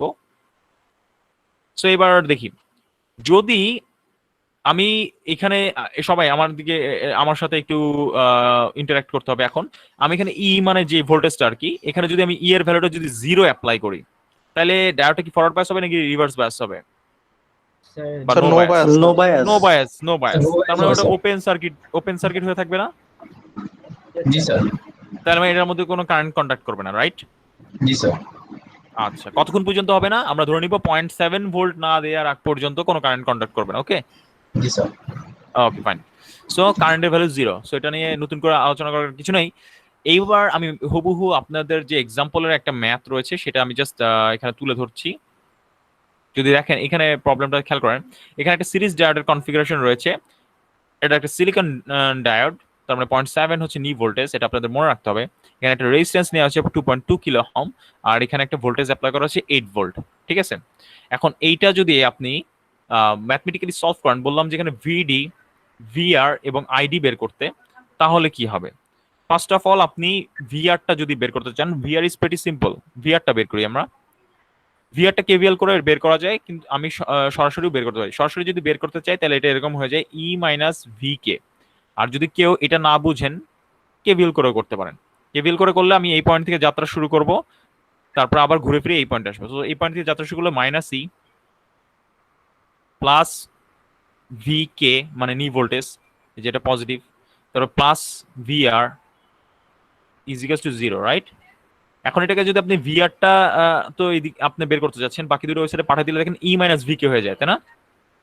যখন ই মাইনাস ভি কে হচ্ছে, ই এর ভ্যালুটা 8, ভি কে এর ভ্যালু হচ্ছে 0.7 ভোল্ট, তার মানে আপনার কত চলে আসতেছে? 7.3 ভোল্ট, রাইট? তাহলে আমি একটা জিনিস বের করলাম যে ভিআর এর ভ্যালু হচ্ছে 7.3 ভোল্ট। এখন আমার প্রশ্ন হচ্ছে নেক্সট কোশ্চেন, তাহলে আপনার ভিডির ভ্যালু কত? What is the value of VD? VD Same, মানে sir. কি? না, ভিডি কোনটা দেখেন? Sir, VD 0.7, sir. হ্যাঁ, রাইট, ভিডি হচ্ছে স্যার, নি ডায়োডের voltage. Across, right right, VD is equals to VK, that is knee voltage. তাহলে আমার প্রশ্ন এখন হচ্ছে, আপনি ভিআর বের করবেন, ভিডি বের করবেন, তাহলে আইডি বা আইআর যেটাই বলি না কেন সেটা কত? এই যে এই কারেন্টটা, এটা কিভাবে বের করবেন? আমি দেখতে পাচ্ছি এই কারেন্টের রেজিস্ট্যান্সের মধ্যে দিয়ে যাচ্ছে, তাহলে আমি রেজিস্ট্যান্সের ভোল্টেজ জানি, তাহলে রেজিস্ট্যান্সের ভোল্টেজ বাই যদি আমি রেজিস্ট্যান্স করে দিই, তাহলে আমি কারেন্টটা পেয়ে যাবো না? আইডি বা আইআরটা পেয়ে যাবো না? Yes, sir. দেখেন তো, এটা বুঝতে পারতেছি তো? এই যে আইডি আর আইআর কিন্তু সেম। সো আমি রেজিস্ট্যান্সের অ্যাক্রসে ভোল্টেজ জানি, রেজিস্ট্যান্সের ভ্যালু জানি, তাহলে অবশ্যই আমি কারেন্ট পাবো। ওহম Yes, তো sir. তাই, ওহম তো তাই বলতেছে নাকি? So Series IR is current, equals sir. To রেজিস্ট্যান্সের অ্যাক্রসে ভোল্টেজ ডিভাইডেড বাই রেজিস্ট্যান্স। সেটা আমি কত পাচ্ছি? রেজিস্ট্যান্সের অ্যাক্রসে ভোল্টেজ হচ্ছে, আমি কত বের করলাম? ও 7.3 ভোল্ট, রেজিস্ট্যান্সের ভ্যালু দেওয়া আছে দেখেন 2.2 কিলো দেয়া, তাহলে মিলিতে চলে আসবে। সো ভ্যালুটা আপনারা হিসাব করলে দেখবেন যে এখানে দেওয়া ছিল আপনাদের 3.32 মিলি অ্যাম্পিয়ার। ঠিক আছে। সো এখন আমার প্রশ্ন হচ্ছে যে যদি এটা সিলিকন ডায়োড না হয়ে একটা অল্টারনেটিভ, আমি জাস্ট একটা প্রশ্ন আপনাদেরকে করছি আর কিছুই না, যদি এটা সিলিকন ডায়োড না হয়ে হোয়াট ইফ এটা গ্যালিয়াম আর্সেনাইড হতো, তাহলে ভ্যালুগুলো কিরকম আসতো? ভিআর কত হতো একবারে বলেন। 6.8 স্যার। 8 মাইনাস 1.2 তাহলে কত হইতো? 6.8। 6.8 ভোল্ট। তাহলে আপনার ভিডির ভ্যালু কত হইতো? 1.2 1.2 ভোল্ট, ভেরি গুড। আর আইডি বা আইআরটা কত হতো? 6.8 ডিভাইডেড বাই 2.2 কে। ঠিক আছে, এটা আপনারা ক্যালকুলেট করে নিন, সামথিং মিলি অ্যাম্পিয়ার হবে। ঠিক আছে, বুঝতে পারছি। সো এরকম আমি জার্মেনিয়ামও দিতে পারতাম, গ্যালিয়াম আর্সেনাইড বিভিন্ন ধরনের, বা এলইডিও দিয়ে দিতে পারি আপনাকে। আমি এলইডি নি ভোল্টেজ বলে দিলাম, এলইডি দিয়ে দিলাম আপনাকে। সো এটা সিরিজ কনফিগারেশন। এবং এই ম্যাট, এবং আরেকটা জিনিস আমি এখানে একই সাথে দেখাই দিতে চাই, এই সার্কিটটাকে কিন্তু আমি এইভাবেও আঁকতে পারতাম। দেখেন, এটা বুঝতে পারেন নাকি? এটা আমি যদিও আপনাদের এটার সম্বন্ধে আলোচনা করেছিলাম।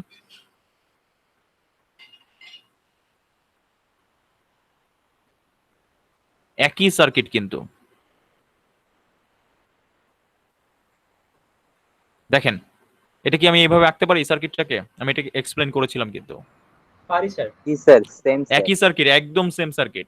ঠিক আছে, ওকে ফাইন। এই যে দেখেন এখানে একটা ইয়াদেস। এখন এই ম্যাথটা যদি আমি সলভ করতে চাই, কারেন্টের ভ্যালু বের করতে বলছে, আপনারা আমাকে হেল্প করবেন। উপরে সোর্স ভোল্টেজ কত রয়েছে বলেন? 0.5 এখানে হচ্ছে সিলিকন ডায়োডের নি ভোল্টেজটা কত? 0.7 0.7 আমার প্রশ্ন আপনাদের কাছে, এখানে কারেন্টের ডায়োডটা কি চালু হবে নাকি? না স্যার। না স্যার। কারেন্টের ভ্যালু কত হবে? কারেন্টের ভ্যালু কত হবে? 0 স্যার। 0 মিলি অ্যাম্পিয়ার। এইবার একটা খুব ইম্পর্টেন্ট প্রশ্ন, ভিডির ভ্যালু কত হবে? ভালো করে বুঝে বলবেন। এটা কিন্তু 0.5। Very good, very good. 0.5 হবে, 0.5 ভোল্ট। ও সরি, ভোল্ট লিখতে এটা কি বুঝছি নাকি বুঝি নাই? কিভাবে হলো? যারা বুঝে নাই তাদের জন্য এটা আমি যদিও দেখাইছি, এটা তো ওপেন সার্কিট হয়ে গেল নাকি? জি স্যার। তাই না? এই সার্কিটটাই আমি আঁকতেছি, ওপেন তো। এই ভ্যালুটা কত? 0.5 ভোল্ট। সো আমি ভিডি দেখতেছি এই দুইটা পয়েন্টের মধ্যে, তাই তো? ওপেন সার্কিট হয়ে গেল। এখন এই প্লাসটা কোথায় আছে? এখানে আছে। এই মাইনাস যেহেতু ওপেন, কোনো কারেন্ট ফ্লো করতেছে না, কোনো ভোল্টেজ ড্রপ নাই। এই মাইনাসটা এখানে আছে, এই মাইনাসটা এখানে আছে, যেহেতু কোনো ড্রপ নাই, এর মধ্যে 0 ভোল্টেজ ড্রপ হবে। 0 ভোল্টেজ মানে কি? এই মাথা আর এই মাথা শর্ট হয়ে আছে। তাহলে ভালো করে চেক করেন, আপনি যদি ভোল্টেজ এই দুইটা পয়েন্টের মধ্যে দেখেন, আসলে এই ভোল্টেজটা আসলে কোথায়? সাপ্লাইয়ের 0.5 ভোল্ট না? রাইট? জি স্যার। সো আপনি 0.5 ভোল্ট দেখবেন। আচ্ছা, পরের ম্যাথ দেখেন। পরেরটা কি দেখছেন বলেন? V0 এবং ID for the series configuration. V0 মানে কোনটা? এই নোডের ভোল্টেজ বের করতে বলছে রেজিস্ট্যান্সের অ্যাক্রসে, এই নোডের ভোল্টেজ গ্রাউন্ডের রেসপেক্টে বের করতে বলছে, এবং ID এই ডায়োড কারেন্টটা কত হবে সেটা বের করতে বলছে। আর রেড এলইডি ভ্যালু বলে দেওয়া আছে, নি ভোল্টেজটা সেটা কত? 1.8 ভোল্ট। কি হবে বলেন, কিভাবে সলভ করব? আমি দেখেন সলভ করি, এটা দেখেন আপনারা ক্যাচ করতে পারেন নাকি। Just see that whether you can catch it or not. V0 যেহেতু এই গ্রাউন্ডের রেসপেক্টে ভোল্টেজ, আমি এইটার ভোল্টেজ, এইটার নি ভোল্টেজ জানি, দেখেন সেটা কত?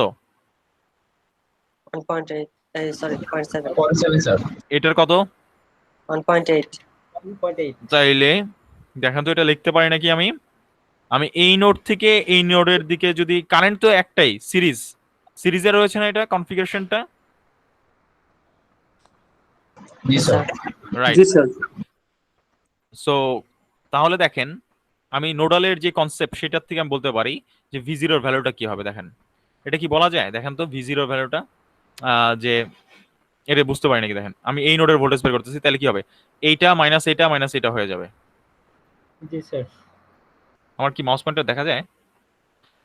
এই নোড মাইনাস এই নোড মাইনাস এই ভোল্টেজটা, তাই তো? তাহলে কি হচ্ছে? আমি একটু যদি লিখি আপনাদের সুবিধার জন্য, দেখেন এটা বুঝতে পারেন নাকি আপনারা। V0 তাহলে হয়ে যাচ্ছে 12 মাইনাস সিলিকনের যেই নি ভোল্টেজ মাইনাস নি ভোল্টেজ অফ রেড এলইডি, তাই তো? তাহলে এটা করলে কত হয়? 12 মাইনাস 0.7 মাইনাস কত? 1.8, তাই তো? না 9.5 যারা বুঝবো না তারা বলবেন কিন্তু। তাহলে কত হয়ে যাচ্ছে 2.5, তাহলে এটা কত 9.5 হয় দেখেন তো। জি স্যার। আচ্ছা, আপনি বের করলেন V0 এর ভ্যালু হচ্ছে গ্রাউন্ডের রেসপেক্টে 9.5 ভোল্ট। এটা কিন্তু তখনই হবে যখন এটা গ্রাউন্ডের রেসপেক্টে 9.5 ভোল্ট। এবং আপনার আরেকটা জিনিস বের করতে হবে, আইডি বের করবো কিভাবে আমাকে বলেন। আইডি কিভাবে বের করবো? এখন আমার প্রশ্ন, V0টা কোথায় রয়েছে? এইখান থেকে রেজিস্ট্যান্সের মধ্যে, রাইট? 9.5 ভোল্টে 680 ওহম দিয়ে ভাগ দিলে আইডিটা পেয়ে যাবে। রাইট এক্স্যাক্টলি, কারণ এই V0টা কিন্তু রেজিস্ট্যান্সের অ্যাক্রসে ভোল্টেজ আমি দেখতেই পাচ্ছি। V0টা মানে এই নোডের ভোল্টেজ, এই নোড মানে কি গ্রাউন্ডের রেসপেক্টে এই নোডের ভোল্টেজ। এখন ওইখানে শুধু গ্রাউন্ড আর এই নোডের মধ্যে শুধু রেজিস্ট্যান্স আছে, তার মানে আসলে এই V0টা আসলে রেজিস্ট্যান্সের অ্যাক্রসে ভোল্টেজ, তাই তো? তাহলে 9.5 ভোল্ট ডিভাইডেড বাই 680 কত হয়? তো 0.014 স্যার। 0.014 অ্যাম্পিয়ার। বা এটাকে আমি এটা লিখতে পারি নাকি 14 মিলি অ্যাম্পিয়ার। ঠিক আছে, জি স্যার।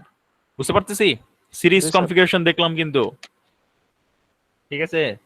এবার এটাও একটা সিরিজ কনফিগারেশন। এখন আমার প্রশ্ন আপনাদের কাছে, এইটা দেখি এইটা কি হবে বলেন, কারেন্টের ভ্যালু কি হবে দেখি, কেউ পারেন নাকি?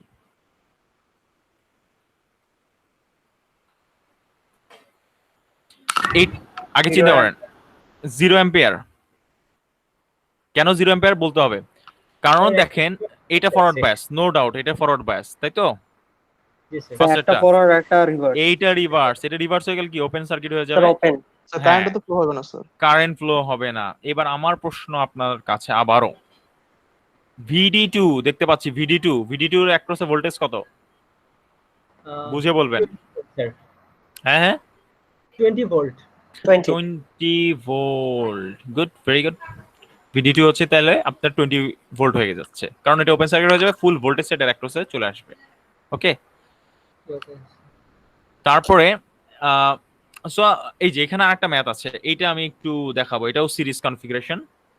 হোপফুলি আমাদের যে হাতে টাইম আছে তাতে আমরা এইটি লাস্ট ম্যাথ করতে পারবো, আর মনে হয় করতে পারবো না। সো দেখি এখানে I, V1, V2 R V0 বের করতে বলা হচ্ছে। এবার বোঝার চেষ্টা করি আমরা এটা কিভাবে সলভ করা যায়।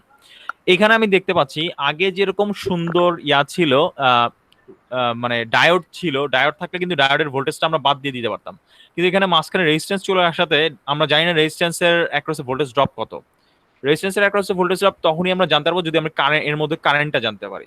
তার মানে আমি বুঝতেই পাচ্ছি এটার ইন্ডিকেশনটা হচ্ছে আমার ভোল্টেজটা বের করতে হলে আসলে আগে কারেন্টটা বের করা দরকার সবার আগে। সো কারেন্ট বের করার জন্য এই যে নোডাল অ্যানালাইসিসের মতো সূত্র ইউজ করতে পারেন আপনি। এই নোড থেকে কারেন্টটা দেখেন, এটা সিরিজই কিন্তু এইখান থেকে কারেন্টটা কিন্তু এইদিকে ফ্লো করছে, তাই তো? এই নোড থেকে এই নোডে ফ্লো করছে কারেন্ট। তাহলে আপনি কারেন্টের ভ্যালুটা কিন্তু খুব সিম্পলি বের করতে পারেন। I is equals to E1 minus, আগে ভোল্টেজ গুলো সব বাদ দিয়ে দিব, 0.7, তারপর এখানে মাইনাস মাইনাসে কি হয়ে যাবে প্লাস, এই যে মাইনাসে মাইনাসে প্লাস হয়ে যাবে, প্লাস ভোল্টেজ গুলো সব নেগেটিভ করলাম, খালি প্রথমটা পজিটিভ রেখে, ডিভাইডেড বাই সিরিজে যত রেজিস্ট্যান্স আছে। সিরিজে কত রেজিস্ট্যান্স আছে? R1 প্লাস কত প্লাস R2, 2.2 কে। তাহলে কত হইলো 10 minus 0.7 plus 5 divided by 6.9 kilo নাকি? ঠিক বললাম? হ্যাঁ ইয়েস স্যার। আচ্ছা ঠিক আছে। এখন আপনি যদি বাদ দেন এটা হচ্ছে, তাহলে আসছে 15 থেকে 0.7 বাদ দিলে কত হয় 14.3 ভোল্ট ডিভাইডেড বাই 6.9 কে। কেউ একজন একটু বলবেন রেজাল্টটা কত আসে? 2 পয়েন্ট সামথিং আসতে পারে, 2.07 মিলি অ্যাম্পিয়ার নাকি? দেখেন আপনি কারেন্টের ভ্যালু বের করে ফেললেন, I, এই যে এই আইটা বের হয়ে গেল আপনার। এইবার আপনি আমাকে বলেন V1 টা কি হবে? স্যার হ্যাঁ স্যার E2 তো স্যার -5 ছিল স্যার, এখানে প্লাস হলো কেমনে স্যার? ওই যে নোডাল, এই নোডালে আমরা কি করি, প্রথমটাকে যেই নোড থেকে যেই নোডে যাচ্ছি, এই নোড থেকে এই নোডের দিকে যাচ্ছি না কারেন্টের ডাইরেকশনটা? জি স্যার। এখান থেকে এইদিকে। সো যেখান থেকে শুরু করছি যাত্রা সেটা পজিটিভ, আর বাকি যতগুলো সামনে পাবো সবগুলার ঢুকার সাইনটাকে মাইনাস দিয়ে গুণ করবো। যেমন এখানে 0.5 পাইছিলাম কি, এটা প্লাস এটা মাইনাস, 0.5 ঢুকার সাইনটাকে মাইনাস দিয়ে গুণ করছি। এখানে ঢুকার সাইন কত পাইছি? মাইনাস পাইছি, তাই এটা মাইনাস দিয়ে গুণ করলে মাইনাস মাইনাসে প্লাস হয়ে গেছে। বুঝা যাচ্ছে? আচ্ছা V1 টা কি হবে বলেন? Sir 2.07 into 4.7 K I into R1, কারণ এই I কারেন্টটাই যাচ্ছে, তাই তো? তাহলে 2.07 ইন্টু 4. এটা কেউ করছেন? কত হয়? 9.7 স্যার। 9.7 ভোল্ট, কারণ কিলো আর মিলি কাটা চলে যাচ্ছে। এবার বলেন V2 কত হবে? ওই একই I কিন্তু R2 এর মধ্যে দিয়ে যাচ্ছে, কত হবে? ওয়েট স্যার, কত? 4.5 2.5 4.5 ও 4.5 4.5 4.5 ভোল্ট। দেখেন পেয়ে গেলেন আপনি 9.7 আর 4.5 ভোল্ট পেয়ে গেলেন, ঠিক আছে? আচ্ছা ঠিক আছে, এই হলো আপনার V1 V2 এবং এখন V0 টা কত হবে? এইবার এইটা দেখি, লাস্ট কোশ্চেন আপনাদের। V0 এটা কিন্তু বুঝে বলতে হবে, V0 কত হবে? ভালো করে দেখেন V0 টা কোথায়।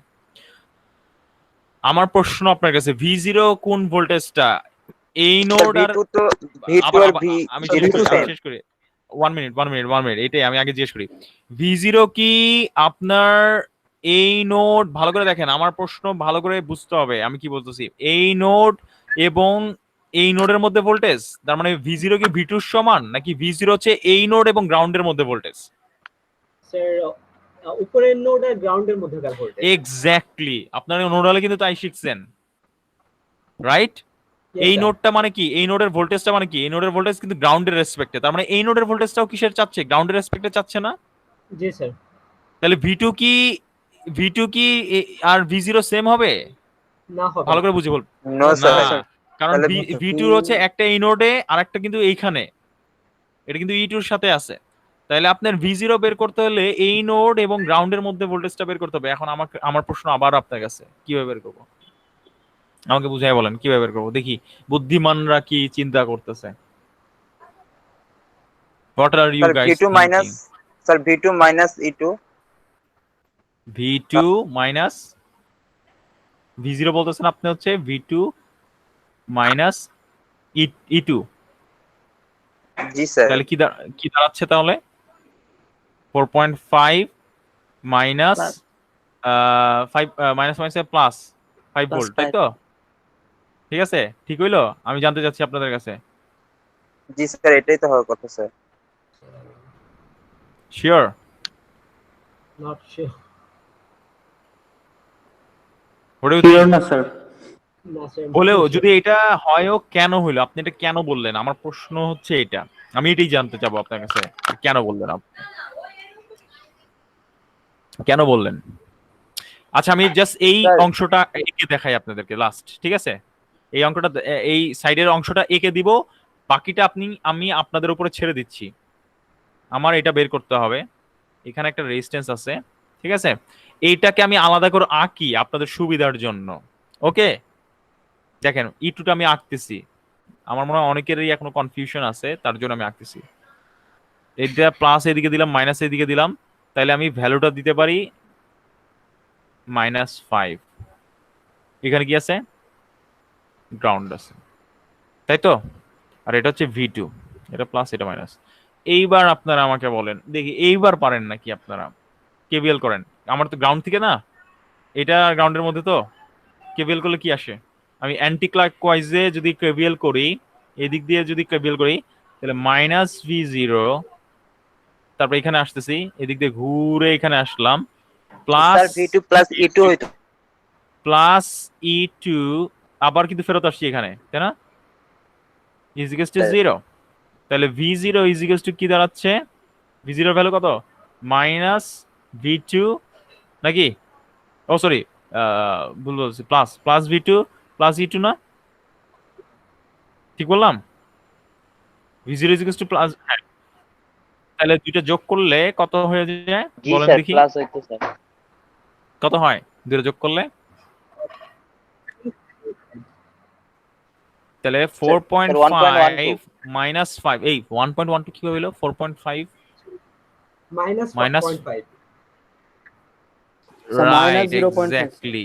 এইবার বুঝতে পারছি নাকি বুঝি নাই কি করলাম? বুঝছি নাকি বুঝি নাই গাইস? বুঝতে পারছি? স্যার বুঝছি স্যার। জি স্যার। ওকে গাইস, আমাদের টাইম শেষ। আশা করি আপনারা এটা বুঝতে পারছেন। এবং এরকম রিলেভেন্ট যেসব ম্যাথ আপনাদের বয়েল স্টেডের বইয়ের চ্যাপ্টারের এক্সারসাইজে পাবেন এবং এক্সাম্পলে পাবেন, সেগুলো আমি বলবো সলভ করে ফেলেন আপনারা, ঠিক আছে? সিরিজ ডিসি কনফিগারেশন রিলেটেড যত ম্যাথ পাবেন সব সলভ করে ফেলেন, ঠিক আছে? ওকে, আর আমি একটা নোটিফিকেশন দিয়ে দিই আপনাদের, আজকের ক্লাস এখানেই শেষ, বাট আমি একটা নোটিফিকেশন দিয়ে দিই, সেটা হচ্ছে আজকে হচ্ছে আপনাদের 18 তারিখ, তো আপনাদের কিন্তু আমি 25 তারিখে একটা সিটি নিব, তার মানে এরপর আরো একটা ক্লাস হবে, বুঝতে পারছেন? এক সপ্তাহ আপনারা সময় পাচ্ছেন, আমি 25 তারিখে একটা সিটি নিব। সো নেক্সট ক্লাসের পরের থেকে সিলেবাসটা হবে, ওকে? বুঝতে পেরেছি? ওকে ওকে, জি স্যার। আচ্ছা ঠিক আছে guys, thank you for your time. আসসালামু আলাইকুম আমি কি স্যার, ওয়ালাইকুম আসসালাম। আসসালামু আলাইকুম স্যার। স্যার বলেন, একটা বলেন। কথা ছিল।